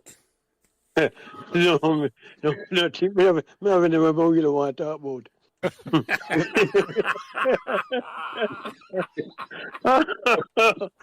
Oh, my goodness. No, I mean, none of them that really stood out. Last year, remember anything? No, I think that first season we played, the first year we played, we had to pay with dues as being the youngest team. We never really have the amount, the quality of players that enough of that teams would have been. We never really have a coach. It was a coach myself and all that kind of stuff. All right. So, we never go in expecting we was going to win the competition. But we'd like at least give a good account of ourselves. All right. I think, in my mind, one of the matches I remember was when we finally get some reinforcement who were not necessarily Pembroke residents. You go up on the transfer market. Yes, So we decided we have to bring in some help, and I think one of the first game we played could have been either Covia, one of them team, but they were very surprised that we was a handle them. So bring in with that you don't know the name of them if you bring in. My God. Well, I remember Pembroke did bring some man from Trenchtown. From Trenchtown, right. From come play with us and all that kind of stuff. And we'd have some youth where they come through Wheeler, through at Kingston Tech and all that kind of stuff. So it was still that school connection because I mean it's only when we start to play kind of league and them things that we start know about things like Alan Cole competition and other competitions out there. Because although we're in a Pembroke, our focus would have been on minor league, but minor league wasn't the only competition out there that people from Pembroke could have participated, or our team could have participated. But as we reach out and bring in, more man and man, I say, we have another team. I say, so we don't know play at Pembroke, we can come play with them, man, or we can come train, or whatever it is. We get a much better mix of people that come in, and then. At the same time, Mikey, them, like Mikey had people that them get for know that them would have come in. So that is kind of how we do it. And if you think about historically how like Patosi and even Covey and them team, they kind of build out themselves, then, I'm sure when them did start kind of league, Patosi was really the champion team because them had the best players. But after a while, the other team, them get better because them start recruit man, other man for come play. So we'd get some man who play up on a team probably come from Marvel, one man or two man might come from then and all that kind of stuff, plus the rest of man them because the body will try it round out. So as the competition now get better, you find the team now bring in some more man and more team come in with more man. So that you have a Dwayne Park team, them will come in, the youth them from Valentine's Garden would come in, and even a team that they used to play over in a then come in. And most of the man them who was representing then were people that used to live in a Pembroke. So when the first match want to win, remember the first match want to win? No, and I mean, me and Mikey always laugh about that because here why we laugh about that now. We never really, in terms of understanding how to document history to a certain extent. And that is basically what it was. So, like, if you ask if we have pictures of, like a team and everything, no, we don't really have no picture of the team, them. But, them the things there. So, I mean, we did just kind of just glad for say I we are play. play corner league, and you know we get with licks and we take with licks, but we still was out there play. I was a get all the time. You know, Representation, man. you bring Representation strictly. you bring up a good point, say, because them times the one of the things we need to document and say, boy, I will put it down and I have a not even a template, but have a record. Man can look back and say that team that they played that team that never happened at all. That was like a foreign concept for most people at the time. Right. But remember one thing, gentlemen, is that we participated in most sports because the girls play netball. We play netball with them too. We used to do athletics. Yeah. You know, as it's early as a club when I run, not just football alone. Hey, absolutely. And that make a big difference. Can not just focus exclusively. Can not play like a cricket to an island where they No play enough cricket. maybe one of the only man who go outside and play competitive cricket Yeah. at that club. Because Pembroke never have a team who travel for go play cricket at all. No. And only that travel out of the community for go play cricket match. You know, we don't do different things. I mean, remember one year we went to here, St. Brampton, Elizabeth. We went to St. Elizabeth, yeah. Not and we Brampton, got St. Elizabeth. yeah, Yeah. right, and we play cricket. And we play football the same day, so we play a cricket match earlier in the day. And then at the evening we play a cricket. Same set of man them And play then- cricket. A cricket. No, Then almost. we play cricket in the day and we play football in the evening. And it's the same set of man them our team. So, you know, we are range and most and we get down there. Yeah, we have a small pool of thing, nan. Because No, it's, gentlemen, what you must take into consideration, you know, is that we had a club. yeah. And it was such a And massive club when I have a whole heap of numbers. It's a brand new club and then now for just use the pool we have, yeah. absolutely. You see, we are talking about the last, that happened to me when we got Meadowbrook, you know. It's like I play 2-3 sports, you know. Because the pool of people we have is like at the same time, man, them I play football, I play cricket and run. Yeah, but I mean, even when you look on even Calabar, so okay, take back look on the cricket. Me and Bucky, right? That's a Mikey You know, Buck now. Me and Mikey Buck now. Two we make Sunlight Cup in a third farm, you know. Third farm, before we play Sunlight Cup, all right? Because Buck now used to be a spin bowler. You remember that, all right? So the two we make Sunlight Cup in a third farm. We couldn't even sniff out both we ever play football.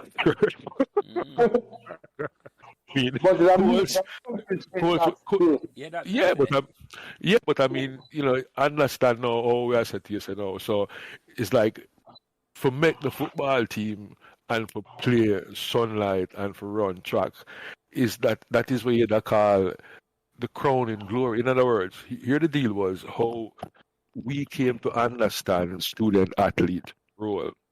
Do well in a class, because if you don't do well, you'll get some rotted lick. Okay, that's the first thing when you get home and your report reach home. And then, amongst your merging them, you want to make at least 1 or 2 school team. So the impetus that we had is not only just playing a Pembroke, but we were looking in terms of us making our school team and play Manning Cup and all that kind of stuff, you know. So that was kind of how we kind of shape. And I mean, like I said to you earlier on, you know, the people that were some of the people that were in the club, them went on and them do things to them school and all that stuff, where they run at champs and all that kind of thing, and that is part of the whole thing. So from that level, I think we kind of succeed. There's other things that we wanted to do, but I guess, you know, time wise and all that kind of stuff, as you kind of grow up, you know, kind of leave a little bit less time in terms of getting other things done. But you know, may I ask you 200 question, because I never know say I play Sunlight from third farm. That's a significant achievement last. Let me ask you something. You think Pembroke make it better for you for Calabar, or Calabar make it better for Pembroke? In terms of say, you learn your skill at Pembroke or you learn your skill at Calabar? I'd say it's a combination of both. Because we used to practice on the roadside, I play how to be a medium pace and how to move the ball, because we're up on the road. I practice and we had some good batsmen. Wheeler was a good batsman. Patrick was a good batsman. Patrick Wang? Yeah, Patrick Yeah. Wang. Yeah, Yeah, I right, remember him. Yeah. right. We had like Billy. Billy, Billy. yeah, I mean, if you remember Billy, Billy ended up playing for the USA in a World Cup, in Which Billy England. that? When last name? Michael Gordon. Yeah, I'm Michael Gordon, God. did you? Yeah, Yeah, Michael yeah, Gordon. Michael God. Yeah, Billy Mm-hmm. used to You stay know, with Mikey. Yeah, go ahead, Phil. Go ahead, Phil. No, man, I'm not me and Mikey so that I said something. Mm-hmm. No, no. Billy Gordon. Yeah. Who else was there? Wheeler. Wheeler, and then we had Gerald, and we had Brads, and then so we had Aggie, And then David who? David, who. So we had people who was. Hold on, David Wood Input. go and play for Dumptar last. Hmm? That same David Wood, eh? I know man who used to play for Dumptar in a cricket. I'm not really certain about that, but I mean, I can find out. That name there something familiar because we used to play cricket after a while. David went to school with us, and so we had a relationship with him and all that kind Okay, of okay. stuff. I never live at Pembroke, but I come play cricket, I don't know. Yeah. Right. Yeah. He used to spend more time. He used to spend more time with Pembroke than anything else. And we used to bowl like a medium pace. Not that he had there. It wasn't bad. Yeah. I think I know that, man. I just said I'm not so certain. I didn't want to say much, but I'm not certain at that. But we play cricket to that man. Evelyn Cup play against and side him Dumptar. So I understand what you're saying then. Like, I learn a skill, but Calabar, I get a coaching. A proper coaching and a proper field. Right. Yeah. So we're up on the road and we practice and we might have play and say, all right, we're going to do some bounces this evening and we try and get a good bounce out of the ball. But as a bowler, what you learn is how to deliver upon your length, and at the same time you try to figure out how you're going to make sure so that you can get some movement on the ball, whether when it come up to the bowler or when it drop on the ground, where you going to do.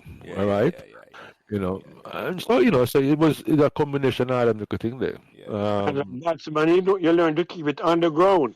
And definitely have to keep it on the ground because if not up your windows, you're going to pay for. Let me ask you something though. In terms of the two, now you can't tell that one first, Mikey. Were you gentlemen aware of the significance of the Corner League when you start play Corner League in a Pembroke? The Pembroke was the first community where play Corner League. No, we no. We never know that. We never know that. Totally unaware. Unless you never aware of the significance, I said, Pembroke are the original foundation for Corner League in Jamaica. Later on, probably like the second or third year, the significance of Pembroke Corner League start to kind of, how would I say, bring a different kind of awareness, because the fact that he used to play with other people and them talk about Pembroke Corner League and nobody never really have no Corner League in them community except Pembroke, right? That is where you start understanding. And then, by the time you get to like third farm and some of your brethren them come from Pembroke, come play for other team or come play for your team. So people start know, say, hey, if you want to be seen, come as so. You have to right? learn the skill of Pembroke, Yeah. And me still have man that me know who used to come play down at Patosi. That when me leave school, them man they still in a school and that, but them used to come play at Patosi. And them live up in a Valentine's Garden and all them things, but them was Calabar youth. So that is what happened. You can't get Patosi man, they recruit the Calabar man to come play for them team down there. Precisely. Exactly. So only to know Chris Maxwell good? Mikey. Are you put Chris in the goal first? I want to tell you, the first evening when we were coming on, I remember we were coming down to the field to play a game. And I decided, I don't want to keep no goal today. And Chris, they have a lawn, the best lawn in Pembroke. Without a doubt. And I said, Chris, come here. You come stop this. I'm going to kick it from the wall. And Chris, can't get this come. You have to kick goal today. And that's how Chris started kick goal. Just like that. Yeah, Chris was recruited because of emergency.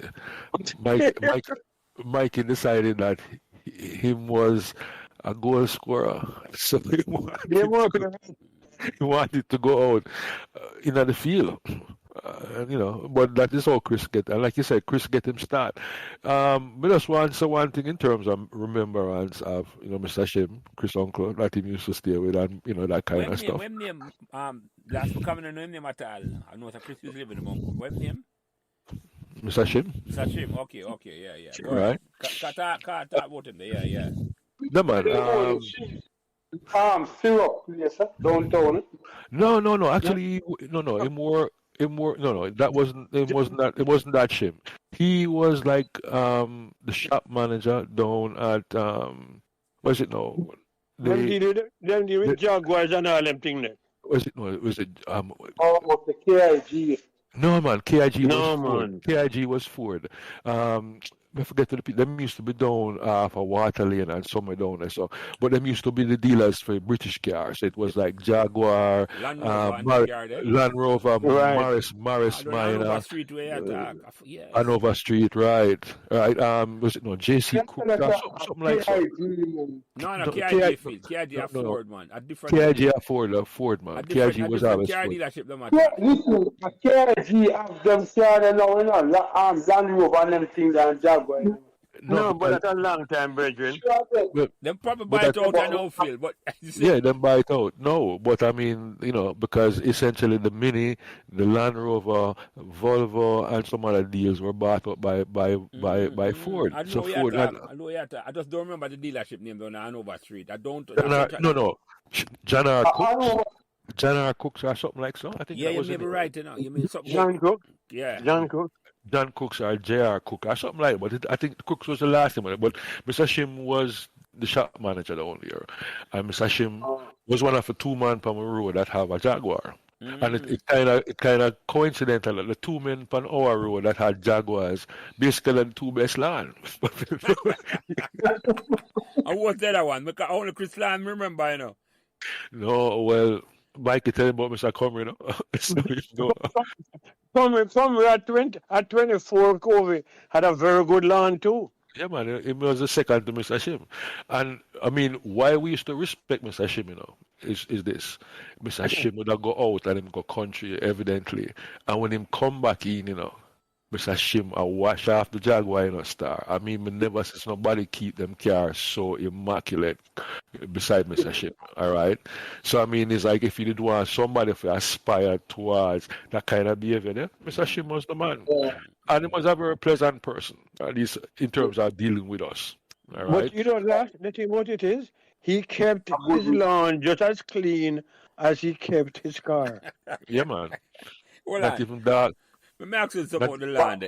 Was his land? Because remember one time at Pembroke, man put barbed wire around them land. You can't walk on them land No. at all. No, nobody dared walk on for him land anywhere, but him not put nothing around it. Out And you of come up, you come up out of- Cove Avenue, you can't miss the lawn.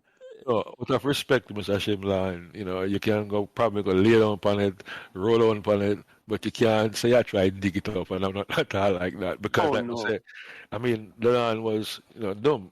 And matter of fact, the first year when we do a clean up in Pancove for Heroes Day, right? Mr. Shim lawnmower bar, because him lend with the lawnmower, so we could have cut up next other man lawn. Lawnmower, the one I push? Yeah, man, the rotary one, blade. Yeah. Yeah, I remember them lawnmower, man. That's the original lawnmower. Yeah. Otherwise, one of them come in later in the 80s. Mm-hmm. But after that, everybody push. You couldn't afford it. All right, so you couldn't afford the gas to put night there, so you got gas is much cheaper. So As much as some at the upper east side. They have venture in the lane there. What position did they play? And last, you said I want to foot. What position did they play upon the team? Upon the football field? Essentially, I started out at right wing as a winger, but then we end up a play centre half and wing back. All right, because one, I think we had better forwards than I was a forward, but also that we needed to make sure that we could protect Mikey and the goals. Yeah. That's what brothers do, boss. Yeah. So, Mikey, you never come out of the goal at all and say you want to come play out one time. Let me tell you, Let me that is how Chris Oh, no, Chris start get the getting game because Mikey want to come play out the evening. we have Michael want you to come come play to with the the right evening. wing. I hear you.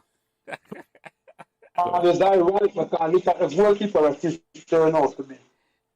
Yeah. No man. Well, you know what? That is so right. Yeah, Cristiano will be one of the best, at least the best goalkeeper come out of Pembroke. Like Pembroke Albert, man. That, without a doubt, without a doubt, Phil. You're right. Because Brady come keep from Pembroke, but Brady come from over you and then. Right, Brad, it was from you in there. Yeah. A Calabar man, right. And Chris, I think Chris got Pembroke second year at the time of the name of high school, I know, yeah. Yeah, but didn't Chris end up going on to a Clarendon College or one of those? Veertech. Right. Over here. Yeah, man, Veertech, him got played for played hundreds on them, man. When Veertech that dominate schoolboy football. Chris was the goalkeeper for that team there, yeah. Yeah. May I ask you another question? Did any Elfurter man playing at the major league and in terms of the support the major league? Any Elfurter man did make the major league team? I don't know if any of us made the major league team No. for Pembroke for that first year, but I remember said that first year in major league, I ended up playing for Calabar Old Boys because they had a team. Calabar Old Boys as a team in the major league? Yeah, man, they had a team in the major league. Okay. All right, so that is how I end up, and we end up. I mean, you talk about a day. You mentioned something about like Granny Marshall and Golden Aces. We play up a Golden Aces, and I remember Golden Aces had a central defender named Romeo Taylor. Yeah. Right. I call him name. I remember last. Yes. All right. Like a hitman, like Gentile from Italy. Yeah. Precisely. And when Romeo attack your star, you can get a punch, a kick, a bite, a buck, everything plus in between, and then drop on top of your planet too. Yeah, man, all right. I remember him as I call him name last year. Okay. But yeah, overall it was a kind of spread win because the next year Calabar Boys never did play a major league. But I end up I by then I did kind of leave school and start to think about other things like work. So I end up play business house football, and so like Mike them I play for telephone company and all that kind of stuff, and I used to down at the wharf for work, so I used to play for port workers. And then you have to remember I said that port workers had man like Latos Latos was playing centre half for port workers. There's a lot of McLaren. Right, Latos used to be captain for Tivoli, right? And then Latos is also Teacher Hyde uncle. Peter who? Teacher Hyde, man. Lenny Hyde. Okay. I got you. And so we get to meet some of the man them Spider and all, some of the man that keep and all them to come on there. So in the business house now kind of expand your circle again in terms of ball if you're a player. So if you still a player kind of league now, you have a whole heap more man you can come invite to come play on your team. Earlier you mentioned about the cricket and all them thing and invited some cricketers. At one time, I think when the time say Ken Rose would come start play cricketer, a wheeler the carry Ken Rose come. Ken Rose come and play cricket at Pembroke before he play football. No, Ken Rose actually was a play football before he start play cricket at Pembroke. Oh really? Yeah. Because him come play for our team. Him come with Gilligan. Remember Mikey? He come with Gilligan, right? Oh, him play for Elfurter. Ken Rose come play for yeah. Okay, I got you. Him come down there to Mumbert, which was Carlton Livingston, was who invited him down because Carlton used to go to Valley. Oh, I got you. So like me, just bring him over for come play phone now. I saw Carlton Livingston, the musician. Eh? Carlton Livingston. Yeah, man, that same Carlton Livingston. Mumbert used to call him. So, yeah. He was a Pembroke man, or him to go Calabar? No, he was a Pembroke man. He used to live up above COVID. So that was like Clydesdale. Oh, I never. No, Chesterfield. Chesterfield. He used to live up Chesterfield.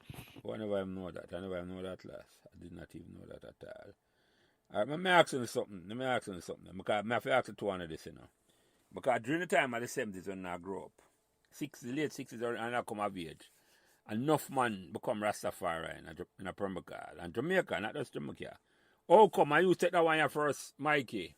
how come you decide to never want to profess the faith of the Rastafari movement? Not to live somewhere.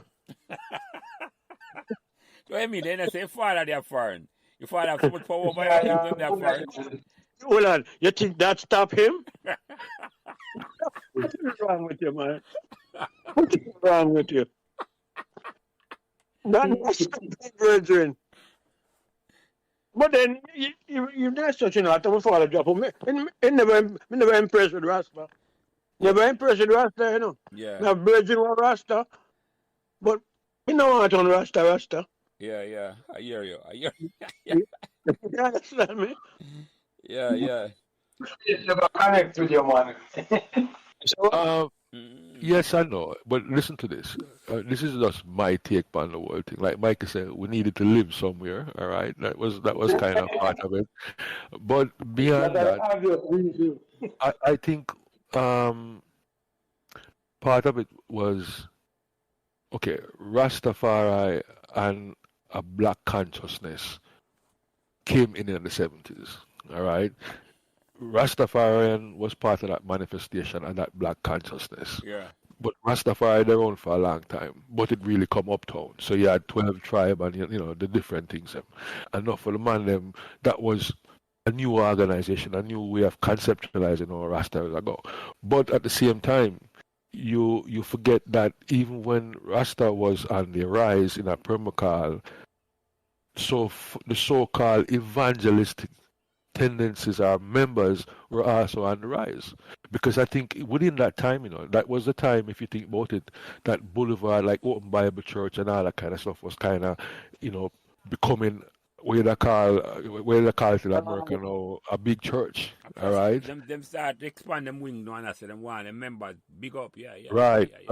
So what happened to the guys on Covey Avenue, we were kind of caught in between the Ras and the Christians because we never belong to no camp. And since we don't belong to no camp, we get hell and powder water from both camps. Yeah. Right, you know. But last the thing about it is that they had more pretty girl going to church more than Rasta. The Rasta, but I tell you disagree with you, Mikey. So them not there. Mikey, me don't know if you can't say that, you know, because you what up now. You never gonna Rasta gathering. So it never got a chance, really. No, I'm glad you correct me here, last, because I know I'm going to say in trouble. Because him never got to church. Because know what kind of No. I went to St. Mary's Church. No, but I say never go to church and the rest to know what kind of girl go there. So you comment and I say the girl them better look one way or the other. You never go to two churches and say, boy, which one look better? And No, the first water I see him washing, you know. Right. So you understand the Mikey. I say, continue. No, I'm not following what I say. So okay, so Mikey I tell you say, repeat what him say. The first water that Ag say, and that's why I wash. Yes, right? But yeah. Oh, no, man, that's what I mean. Yeah. Okay, good. Now look no further at all. I hear you, Mikey. But you don't know what that water will have in the guy that said the first one you get you gone with. Yes, I hear you. I hear you, sir. I hear you. We don't have to go no further with that. I hear But may I ask you something last, because I mentioned black consciousness in at the time, and that's a significant thing. I know I have a glass over it in terms of say, what impact that had on Uno? Uno avoid the rest, but the black consciousness you couldn't avoid at all in terms of say. No, but I don't think so. With listen, embracing black consciousness never necessarily does mean that you had to be Ras. No, right. Okay, and I think the black consciousness became of a certain awareness in terms of how you start to understand how the forces in a society work, what it mean, in other words, what it meant to be a youth from Pembroke who could have got Calabar, all right, versus before. Because remember, one of the things that scholarship did was to give access to higher education for enough families who probably wouldn't achieve it if they might have to pay, because the money is nobody did it. All right? So I mean, I was kind of fortunate to go to Calabar at a particular time and to be surrounded by teachers like Mr. Sam Washington and them things there who were trained historians and them could have tell you things in terms of how we are try make ourselves better. So when him a talk about things like him, I said, no, I want to learn on a lesson or star and a play around. After a while, it start to make sense to you. Say, yo, forget to yasso or where you aspire to. You have to put in the work. And one of the things you have to remember about Jamaicans, at least at Calabar, I suppose it's the same thing at other schools. If you were only a scholar, people respect you. If you were only an athlete, people respect you. But if you were both an athlete and a scholar, you get a whole lot more mileage out of that kind of activity than anything else. So that was kind of part of what you was aspiring to do, because you were definitely there. You like me say, if you come home and your grade not too good, you get a bus ass. Okay? But at the same time, if you earn your bridge and them respect and them little thing there, you still want to make a team. Okay? So your bridge them will respect you, and them will strive at the same time. So all them kind of factors play a certain role in terms of who you turn out to be. So we kind of understand that, said number one. And even if you think about the formation of a club that cater to boys and girls, it was probably ahead of its time in terms of us. I understand that, hey, if we really make this thing work, we have to get the woman them involved in the process. It's not just a man thing, right? And that is part of the consciousness. It's not just a black consciousness, but it's a consciousness. Because then we start realizing that to become really valuable people in our society, we have to start thinking about how we are going to include women. Yeah, the consciousness have to include both sexes. That was. It's almost like at the same time with him they start talk about last. Remember it was female. The word I'm using. I don't want misquoted. Female. Not female. Liberation. Women's liberation was coming. Women's liberation, right? Yeah, women's liberation was the same time as the Black consciousness movement. That's what I'm saying. I mean, so when you go back, if you go back in our history and you kind of look, probably some of the things we weren't aware of what was going on concurrently in terms of when you go through. But when being older give you a chance to kind of look back and you kind of see how things kind of work and all that kind of stuff. And it kind of, we don't want to say we'll try fit what we did to say this is historic or whatever it is. But when you kind of look back, you kind of say to yourself, there was generally, there was some cross-pollination.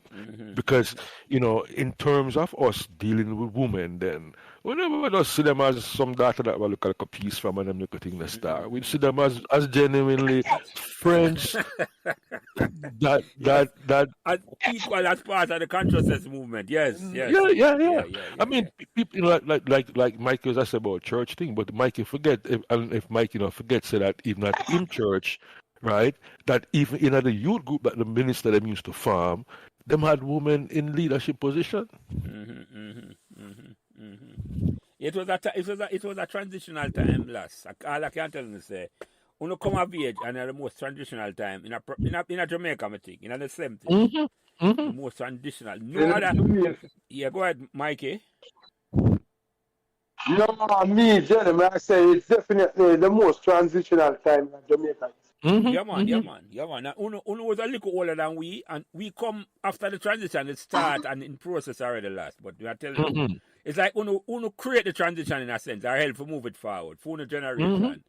Uno create it away. It's like you have to have a women's movement, Rastafari, and Black consciousness. Everything I mean to that one in the late 60s, early 70s, and it's like everybody have them afro, and it's like.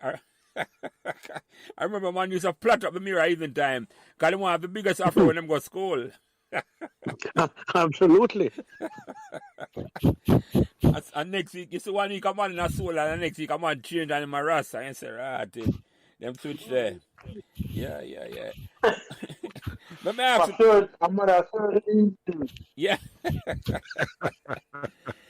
Let me ask you something though, because you remember when the metal post. Initially, the goal post on the ball field, the original ball field, the McCall, one of the center of the terminus. It was a board post. You remember when it turned into a metal post? Remember, I think a Chaplin. No. How that transition again from that? So it moved from the board post. Where the car is that? We have metal post? Yes, man. Yeah, we have metal post. Yeah, man, them put in metal posts afterwards, but I mean, initially the post was wooden post. Yes. Some 4x4 lumber that made the goal post. Yeah. Them painted black and white. I remember that too. Yeah. Right, so that was there first. But I think the reason why the metal post came in was because it was after a while it became cheaper for actually get a metal post, a metal goal, because you'd buy it in a one piece which parted already well up and all that kind of stuff. And and then replace that, and then the wood. I don't know if wood use woolmanized lumber them time, but the wood used to rot after a while. Yeah, Chaplin dent up the post, man, a metal post, eh? And yeah, go ahead. No, Mr. Chaplin dent up the post, a man talk about. Remember Spartacus? I lift up the post when they move it from. Remember Mikey and Lascelle? Remember Spartacus? Yeah, man. Remember Sparta. Sparta is one of them person there. One of them characters, and I don't mean it in a derogatory. Always present. Present. Right, but Spartacus used to be almost at every football game. And if you remember, you remember the story about Popeye and Wimpy. Remind me about that. Okay, so this is what me remember about Spartacus when we start play. After we play and everything, we get to know Spartacus pretty well. But me if you remember in Popeye and Wimpy used to be like him way they call it now, support staff on the team, and when the football team them lick up together, him run outside with a bucket full of water, and then him drink the water and run back inside. That was Spartacus. If you get licking your balls in the ball, Spartacus jump up on the field and him start pump your legs and say, "You alright? You alright? You alright?" And you say, Spartacus, the ball was licking on my balls, lick me somewhere else. He must say, "You alright? You alright? Okay, man, get up, man, get up." Not put your back 2 times and him go for the side, and then things are go. Yes, Sparta. But in terms of encouragement, Spartacus was legendary in terms of how him approach it. I always a very positive person. Yeah, man. I think Sparta was responsible for the youth kind of league more than anybody else, in terms of organize it. Come around. I some remember him, I will leave to last. I some remember him, I will leave to Sparta. I'm not from writing, but remember I'm writing, but my name bring. But Phil, ask Plummie and Lass, not Plummie, Lass and Mikey, your pet question in terms of say, why is it Pembroke had so much talent? You ask a question. Phil ask a question. Well, I just say that is something we have to try to get everybody perspective on, because the amount of talent within that Pembroke, we just hard to complain why we never even one time when Major League and put Pembroke on the real map. And you take the one. I say the minor league, I don't know about that like the Major League. You take the one the first, Mikey. Why do you think Pembroke produced such talent? Where every road of a scrimmage team, and Pembroke was the epicenter for football in the early 70s. Remember how the whole Pembroke scheme started, up and coming families? And because of that, you find you have a greater amount of young people that grow up inside us. Because them hotels could afford, and them 3-4 pitney, it spread it out. Because Pembroke was a fairly large community. And you had people who, because we have a football field, we play cricket. Man, them want to play cricket and football, and come over and come play, and we welcome them. So I think that is what draw people together.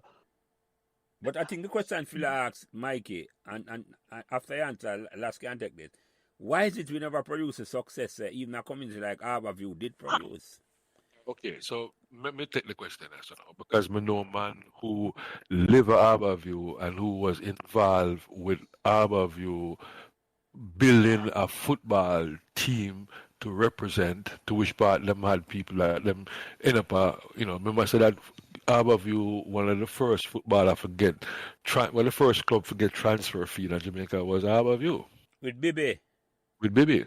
All right. Yeah. I mean, like for example, Doc went on and played football overseas, but Doc never said to get recruited from Pembroke for go play like Bibi did. But what it was more a vision, but more an awareness of what having a club in the community represent.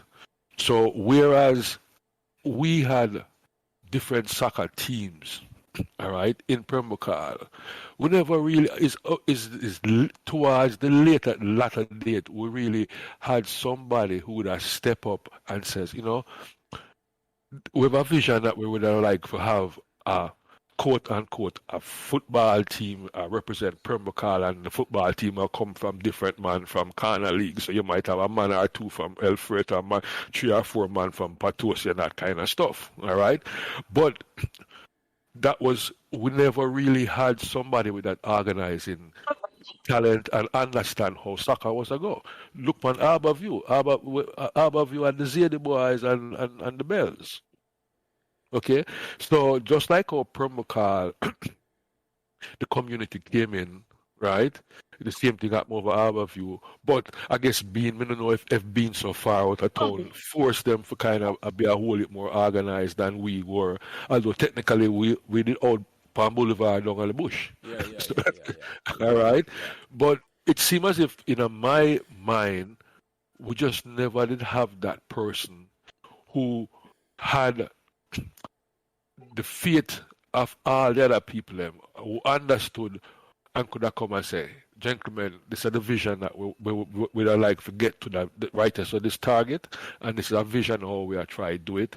And I'm sure if we had somebody along that thing, we probably that would have happened. All right, but last, on second thought, right? Wasn't that pretty much what Mr. Hunt tried to do?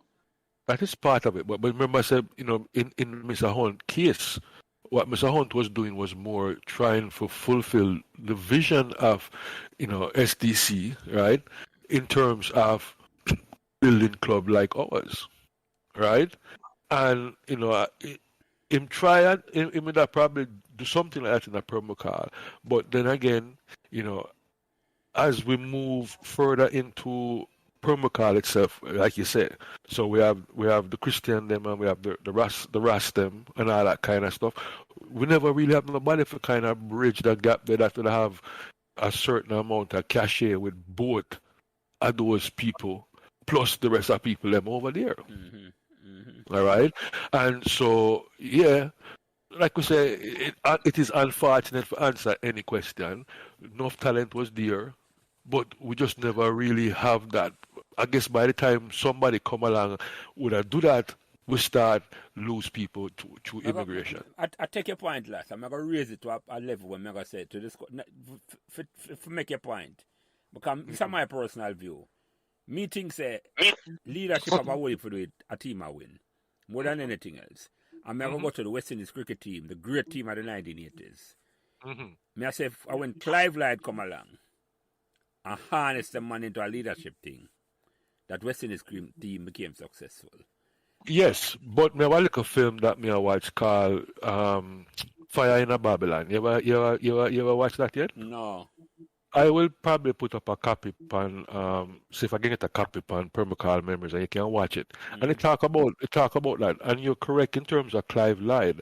But I think what happened is when Clive Lloyd was captain towards the last years of his captaincy and him play Australia, I remember him say something like him say, listen, we got to Australia and we are play, and then we realize that the man them down there play cricket 24/7,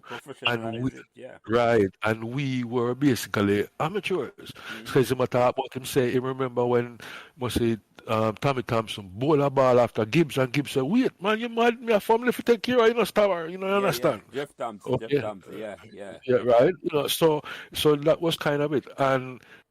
What made West Indian great during that time is the leadership, because number one, Clive Lloyd, when he became captain, when he gave the captaincy to Viv Richards, right, and he was now the manager for the team, him could have implemented vision. Yeah.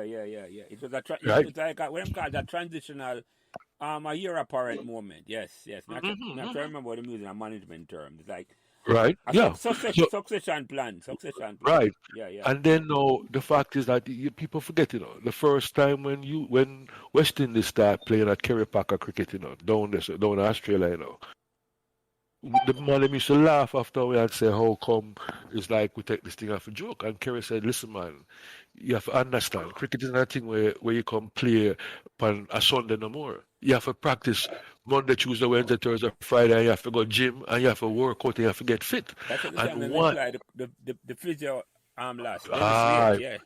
Kerr precisely. Packer was the best thing up to West Indies cricket. Right. And then once the man them realize, well wait, we can put on some muscle and we can get bigger and we can get stronger. That means we can move faster for the ball. Yeah. Western cricket take off because then it's just like a track and field. It's like we get liberated and we realize what it takes to win. Yeah.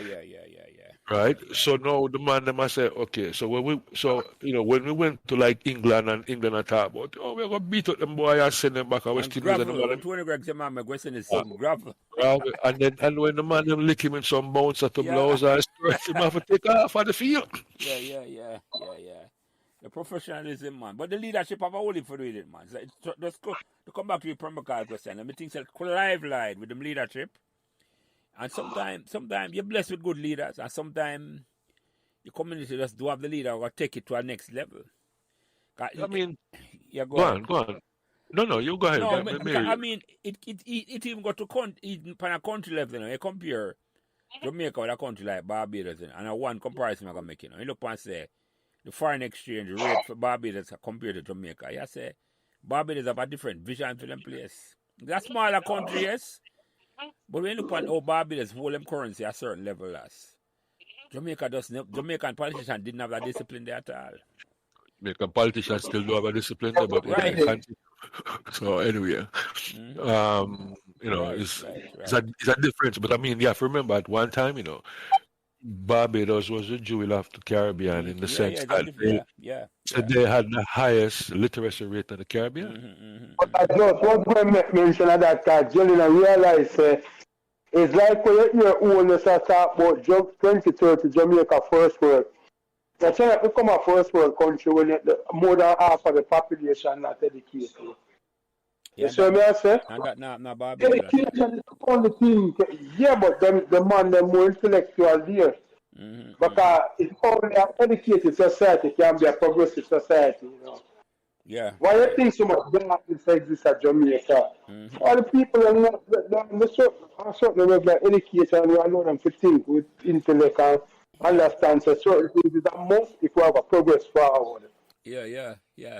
But may I ask you something as a talk about progress and all of it? And you first, Mikey, you think and we are talking about 50 years later now, you think it's possible to create the vision where we missed? We dropped the ball. Like I said, we dropped the ball in the 70s, where there was no vision at all. You think it's possible to create a vision? I don't even want to revitalize Pembroke, but to have a Pembroke, for create a vision of Pembroke can be better again. We put it that way there. Sadly, I mean, the independence of the people of Pembroke is so hard to get them for congeal. You know what I'm saying? Yeah. Everybody kind of want to do their own thing. Individualism. If we were trying to put a corner league together in a Pembroke today, it would be very difficult. Well, me don't think it would happen because people independent. Well, you see, that's where. Well, you take that question a lot before me answer Mikey, because me think kind of different. Because this come back to the vision and the leadership we're talking about. You go ahead, lad.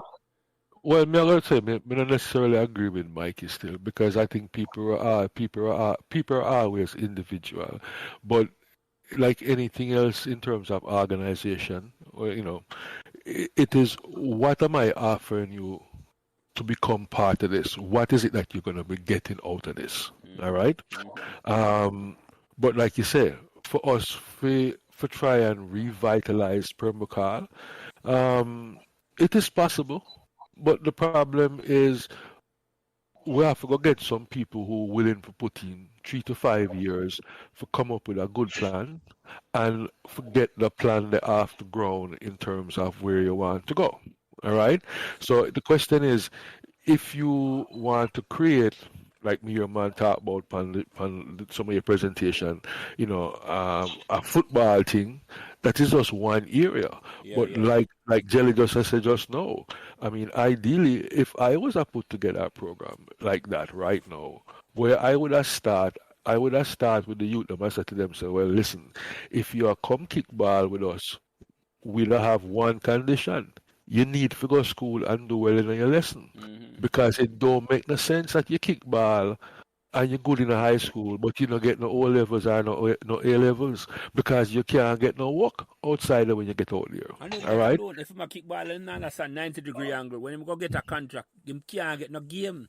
Because so the man I'm talk about it on the top level. I mean, if you understand degrees and the So that is what Come back to what we say. Yeah. Everything you do, your intelligence is a must.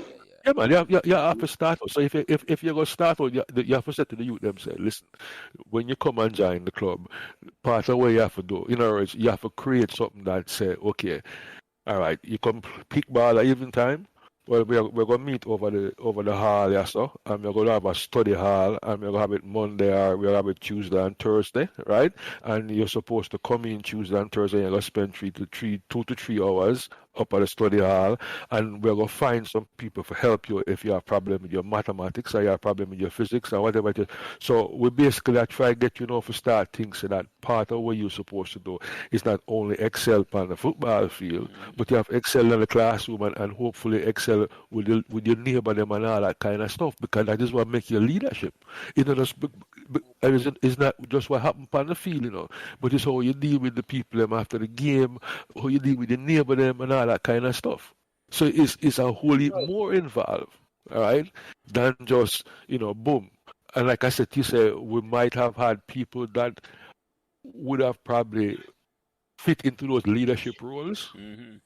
But I guess we probably never identified them early enough, and we never really have some sort of mentoring program or mentorship that we could have bring them along. And so if we really want to really make something work, I think the best place to start out, yes, sports is always a thing, yes, but education has to be a thing. Because if you were able to go work with, say, the primary school and the secondary school, let's say start off with the primary school, and you were able to make sure every year 90% of the kids who sit, what them call it now, the current common entrance. Don't ask for the right, name.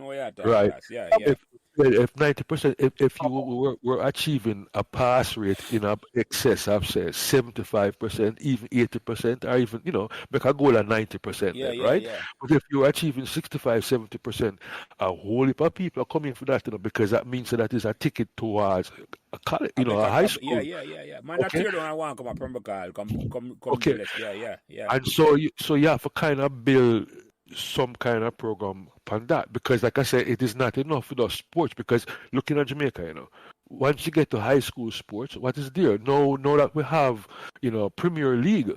But if you ask anyone who know about football and come Jamaica, they tell us a Premier League, the standard of football drop. Man might be more powerful, might be fast and all that kind of stuff, but the technical skill or the skill in terms of making decision under pressure or whatever it is, some of them things are absent. Yeah. And that goes all right. And those go ahead. And those are the things that will make you succeed in the long run. In other words, take for example a country like Spain. So Spain always produce some good baller, some good youth who have good technical skills. But how Spain do that? Spain put them best coach to teach the young youth them from 6 to 10 or 6 to 12. So here the philosophy behind that now. You see, if I teach you a skill and I teach you the skill properly, then that skill will continue forever. But if you learn a skill and you learn it the wrong way, then I have to reprogram your brain to get you to play it that particular way there. So think about in terms of control You know, I mean, when we talk about technical skills, them little things that we talk about. So it's like I say, you have to kind of look upon it. So long term, the vision for revised Pembroke, I think, lies through education. We have to make the inroad in the school, and then you can build from there. So Yeah. that is just my thing. No, man, I mean, I agree with that because when you put it that way there, it's like you talk about not just football alone. Cause it's everybody, all sexes, male and female. You see me, I said to you, it's not about say you're limited to just the girls, the boys, them alone. Everybody. It's a complete infrastructure thing you have put in place. Right, and then you have to understand too, you know, if you invest in them youth, yeah, and them do well, we don't know if 100% of them will come back and come, you know, play it forward as I'm gonna say, right? Yeah, no, But right. But at the same time, when you start build leadership succession because you have these kids now who you groom in the philosophy that are gonna make the system work. So them are come inside and them understand say, yo, when you do that, so you know, enough for putting in your pocket, okay, enough for glory upon the road, but you look towards the next generation so you can help them overcome some of the things that you were not able to overcome. What we are put in place, or what we can put in place, I showed, is what it looked like West Indies cricket didn't do. Because West Indies cricket never looked like them have a succession plan at all last. Because I mean, the example that be Jamaica and football. 98, after 98, yes, that even we better. make World Cup, right? That even closer to home, yes. And what happened, right? It's the coach from Brazil was like, if I have under 19 and under 17 side, and I said, okay, we need to start do a 15 and a 16 to make them come up, okay? As soon as the coach gone, Papa, yo, the program dead. The program dead.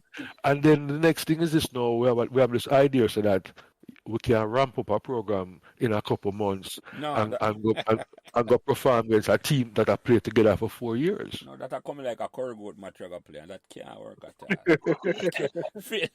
all. Mikey, I understand what you mean by Corgoat, like a Corgoat cricket you can play. Oh, I understand quite well, brother. Yeah, we've played some of those games. No, different. Yes, we play some of them games that will last. If I go play upon the world stage, Corgoat cricket or football, not going to work at all. Anyway, lads, our Mikey, I'm not going to come on a program and talk about my brethren. As I mentioned earlier in the conversation, last younger brother was my classmate at Pembroke. And I feel, I don't know if you know this, I'm the brightest man that never go to school with, Right? So, Mikey, when you talk about Lancelot a little bit, because him the day I know, if you pick up in Pembroke's memories, when you talk about Lancelot a little bit, before we close out the program tonight. Lancelot? Gary. Which Lan- You know him as Gary? Sorry. Get your Gary, you know him as one of Kobe, yes. Gary was a little genius, man. And, I mean, I was surprised that you said Gary had play ball. Yeah. Gary used to play ball. But he play ball from primary school. He was an excellent footballer, yes.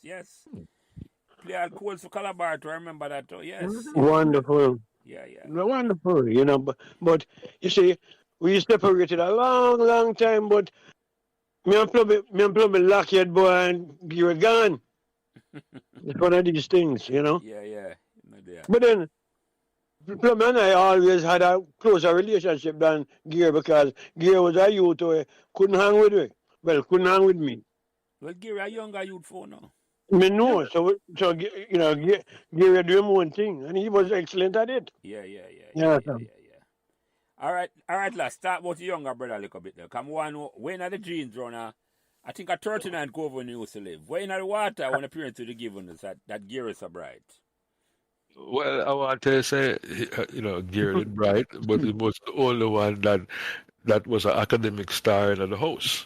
All right, so that is kind of, a good thing. I guess we have to thank the mother and the father, say them give us some sort of gene pool for come from, for pick from and all that kind of stuff, right? But I think one of the things I remember having a conversation with Gary one time, and I'm not talk about stuff, and I talk about him just start play football. I think he must have played Colts and all that kind of stuff. And man, I talk and said to him, say, Pops, you have to remember, it's not only just building the muscle on your body, but you have to build the muscle between your ear. And me and him I laugh about that, right? Because when Master Team say, and that's what I try to explain to you about this idea.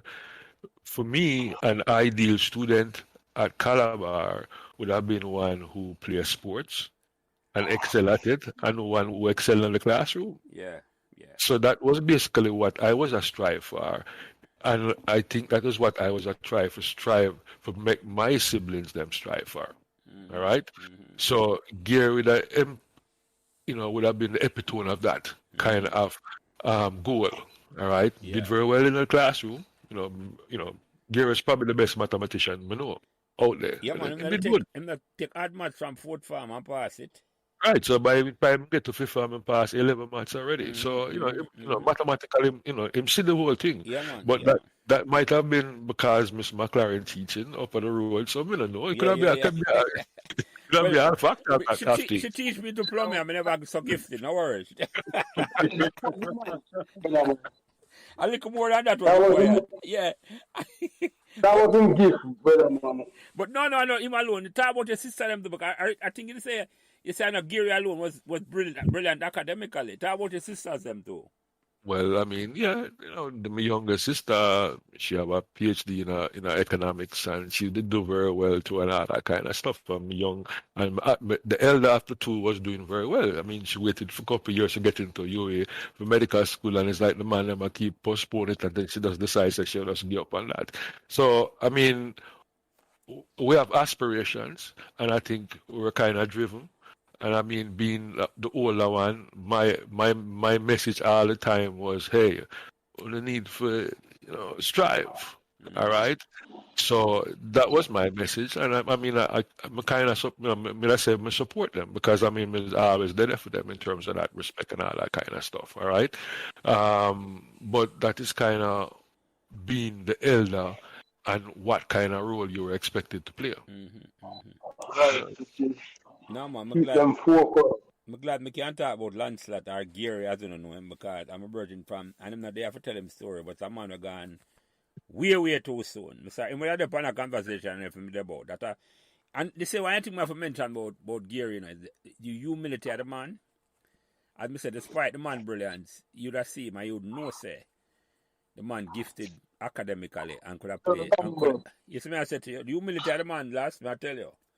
Yeah, but I mean, not for this, for this that or anything, or but I think that's one of the things that the old man and the old lady was always trying to instill in a way that service is important to people out there. All right. So yeah, remember saying, even as a youth growing up, we still used to help other people for them work. All right, and we were encouraged to do that by our parents. In the sense that my mother said, hey, if you help somebody for understand something, if you understand it even more because you teach them how to do it. So if we've been doing that, and then my old lady and my woman had this big thing about service, you need to have service to your community. Yes. Because that is kind of how them grew up.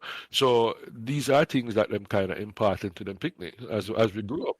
And if you never take a lesson, then you probably get some licks too. But but I'm going to give an example. I know exactly what you're talking about, man. Because Harville, and I don't know if Mikey know Harville, Dr. Harville Palmer, him tell me say Lancelot introduced him to SAT.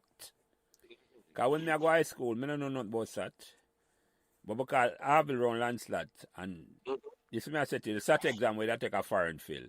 You never know nothing about SAT exam. I will take SAT because Lancelot introduced him to SAT. So, yeah. But that is kind of that's what I say. I mean, it's like again what we were talking about before, in terms of each one teach one, right? And in doing that, we become better as a group. Yeah, man. Yeah, definitely. All right. Definitely. I teach for a while in the university systems, okay? And one of the things interesting that I always find out is this. Certain communities of scholars, when them come university, them think together, all right? But when them share amongst themselves is things about the lesson, all right?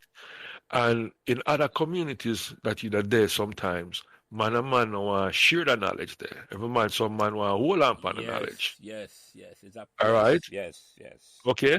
And what you get to realize, the more you share the knowledge amongst other people that have likeness like you in terms, I'm not talking about color and all that kind of stuff. No, But, you're right. right? You're talking Right? about knowledge. You're talking about knowledge, like, Right. yes. Once the knowledge circulate amongst people, then you tend to find that group there that you have the knowledge that circulate tend to outperform any other group outside it.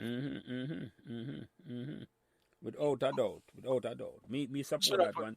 But it's a problem though, because not everybody do it like how you and Gary used to do it. I tell you, it's like man have the knowledge and him now pass it on. It's like him afraid for pass. It's like him thinks it's a competition. It's not a competition. Selfishness. Eh? Yeah. Yeah, Selfishness. man. Henry may agree with it because it's like, when it come down to that, it's just like how you like to see your brethren succeed on the sports field. More want to see my brethren succeed on the academic Yes, field too. of course. Even if I go outdo you, even if I come out better than you, exactly.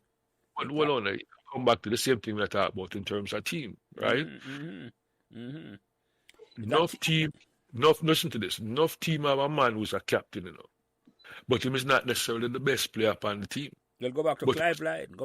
Right? Again. Him is the man that probably every man gravitate towards because there's something about him that make every man want to follow him. Yeah, leadership is a different thing than. Mm-hmm. Go ahead, Phil.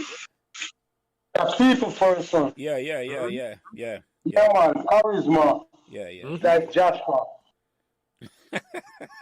No, well, that is true too. I mean, that was a certain amount of charisma that him have. That is true. That is so true. But that's Yeah, true, but- Phil. That is true. But strictly, you have to think about the personality of the person, The personality that extend him to that in other individuals out there that him can relate to them. Listen, in any business, you need people like that in certain position. Your business move forward and be successful.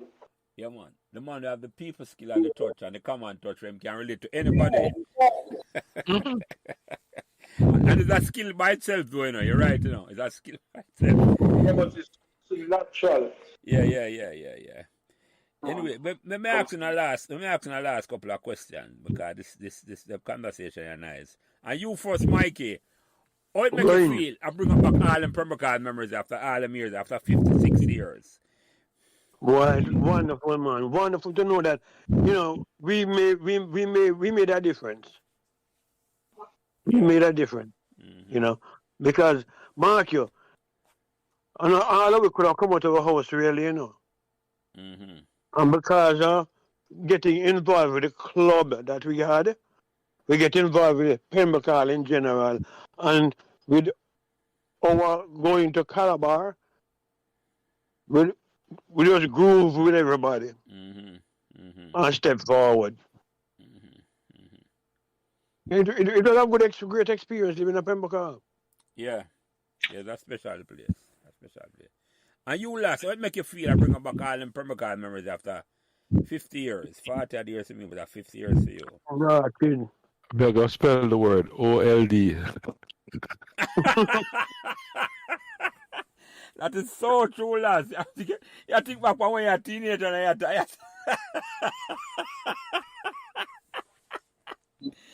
Yo, you're Mash up the man business. no, officer, no more at all. All right, let me ask you now, before we close out the thing, are you first, Mikey, is there any topic or anything where you think we could have bring up or we never bring up at all? The floor is yours. Anything where you want to talk about what we never bring up? Well, I mean, look, Pembroke was a special place and we have whole heap of fun memories. But I never, I know that you can't go back, so therefore, it's one of these things. You have to go forward. But I am glad that I lived in Pembroke.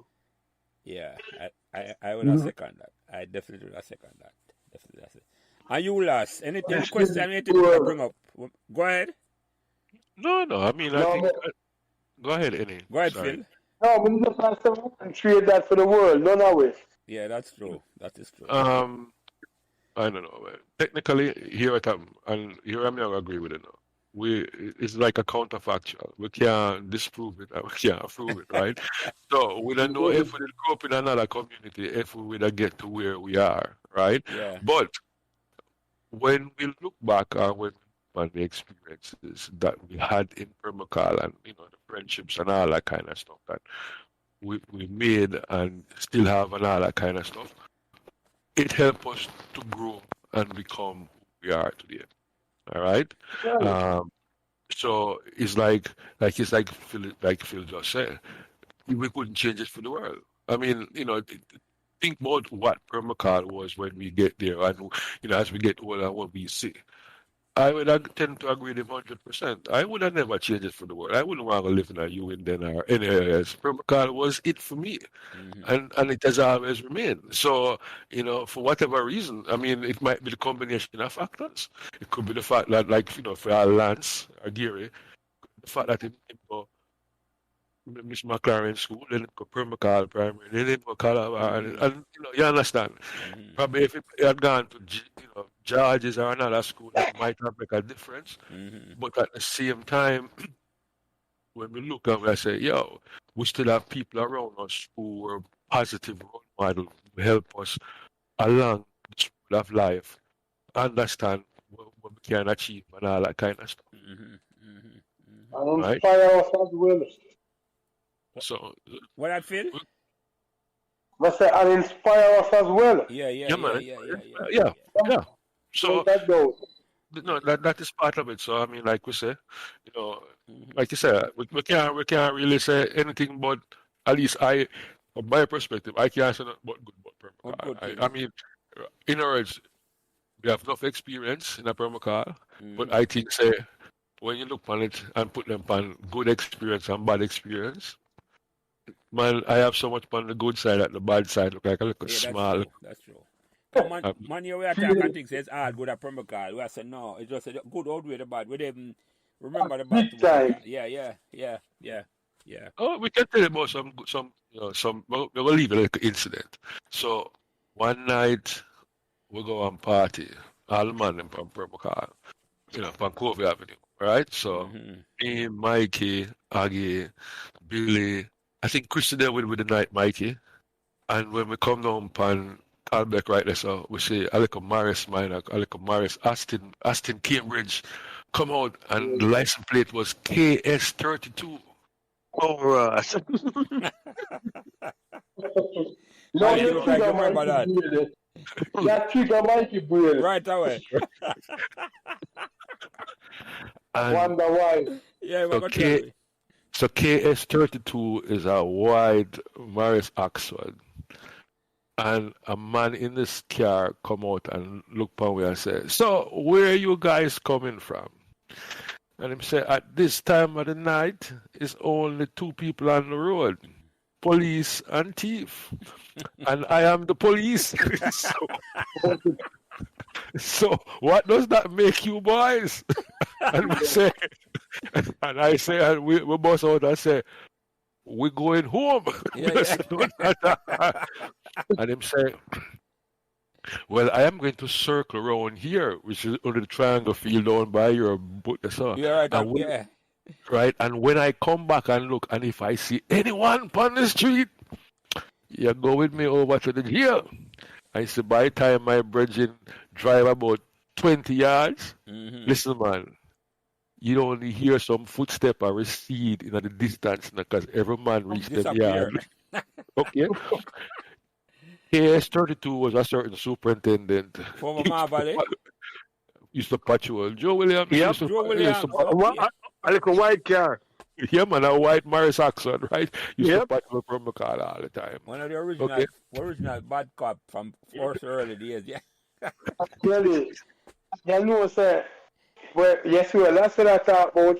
That just shows you the big contrast between now and then. Because a police couldn't roll up on a youth right now, a set of youth right now like that. That is true. That's really different. Now, Yeah. man, body quickly, body quickly. Yeah. Yeah, man. Yeah, man. I tell you, man. Every man, I mean, like I said, Chris the devil with night, and every man make a quick run star, and before you know it, and that is when we know so that we can win track and field meet. Yes, you could have a But I relay want team. Could have two relay team to tonight, lads. Yeah. realize them track potential. Yeah. And Phil, you have anything where you think we could have asked Lascelle or Mikey what we never bring up? Right, man, I can't really think of nothing. Yeah. Right, Well, me have something I want to bring up with them because earlier in the discussion, Lascelle mentioned Moccasin Stout with about Mikey. And unless Mikey want to leave that behind the paid wall, is there a story behind the Moccasin Stout? Go on, me hear it now. No, me I ask you. I last mention it. Me don't know nothing about it. You don't know Marcus the Stout. You know Moccasin Stout, but it sound like this. Last, is there a story behind the Moccasin Stout and Mikey? I have to stay behind the paid wall. It never stay behind the paid wall, man. Wow, we could leave it behind the paid wall, yeah, Phil. Yes, exactly. Yeah. Yeah, you'd have to put this thing. I'm not trying to mention anything. No. You'd have to go put this thing up on pause so we could tell you Talk what about it and behind the paid wall. Behind the paid wall. Okay. I know some of them conversations that maybe one of them to Anyway, gentlemen, before we close out the program, any closing remark? And you go first, last. Any closing remarks? No, actually, I mean, thank you for the opportunity for, reminisce and look back on Pembroke. Probably sometimes even when we never have this conversation and preparing for this conversation, I tried and look back on certain things in terms of probably a more objective eye on it. And like I said to you earlier on, in what we were talking about, I think for me, what was important was the fact that Pembroke leave me and my siblings with a sense of service, all right, and a sense of caring about other people, because people that live on our road did care about we. Mm-hmm. And so it was easy for us to kind of reciprocate that still, And part of that also was in terms of us earning people's respect and trust, basically because we gave back to the community. Just the simple thing like cleaning up the road for National Heroes Day. And that really made a big impression, not only to us who were participating in that process, but the neighbor them who live on the road. Because like I said, after we do that, the people them, we get a different feel. We weren't just only some brother who are play on the road. All right? Them could identify and say, them kids there are our kids in my play on the road. A community started develop after that last. That's exactly what happened. A sense of community where everybody knew everybody. It was special, man. We had to have was a special thing with that night. Right, but I think more than anything else that gave us some strife with the elders. Yeah, man. Hey, listen. If you think about it, anytime you can get any brownie points or bonus points from the elders, you're in a good state, seriously, right? Because that means them respect you, but that means whatever you have trying to do, them will contribute to make it succeed. Yeah, man. And I think that is what happened on our road. Like I said to you, think about Mr. Max, Mr. Shim, all right? Mr. Shim lend him land more so we can go cut every man land. Yeah. All right? Yeah. Okay? And he never really have to do that. No, but you put that context in the last. You say, man, you borrow the lawnmower because nobody else could afford a lawnmower. Right. Right. But I mean, could I say no? Yeah, but right? Yeah. But and so when we look upon that and we get to realize, I'm sure so probably then he might have said something like, well, if them brother never associate to them youth, look what happened to Chris in terms of him potential get unfolded and we see him as a goalkeeper. Because Chris could have come out to my yard and him could have come hang out with me. You're not just a goalkeeper, lass. The best goalkeeper ever come out of Pembroke. We could declare it right away. Okay, so yeah. So that is what happened. So them little things there. So like I said, you say, like when you look upon things, sometimes we can't see in the future, but we know say if there's certain foundation that is laid, then probably we can be a little bit more assured and a little bit more confident in terms of the future that will occur. Yeah, man. I appreciate it. 'Cause the conversation you go well forward. If you think about how we can create a vision back for where it was. Not where it was. I'll create a different vision for Pembroke. It's possible. I'm like how you put it that way there. Once the foundation there, we can understand things. So, Mikey, any closing remark from you? I'm dead, eh? Mike's? Oh, I'm gone. I'm drop off. Mikey. Phil. Mikey, oh, I'm gone.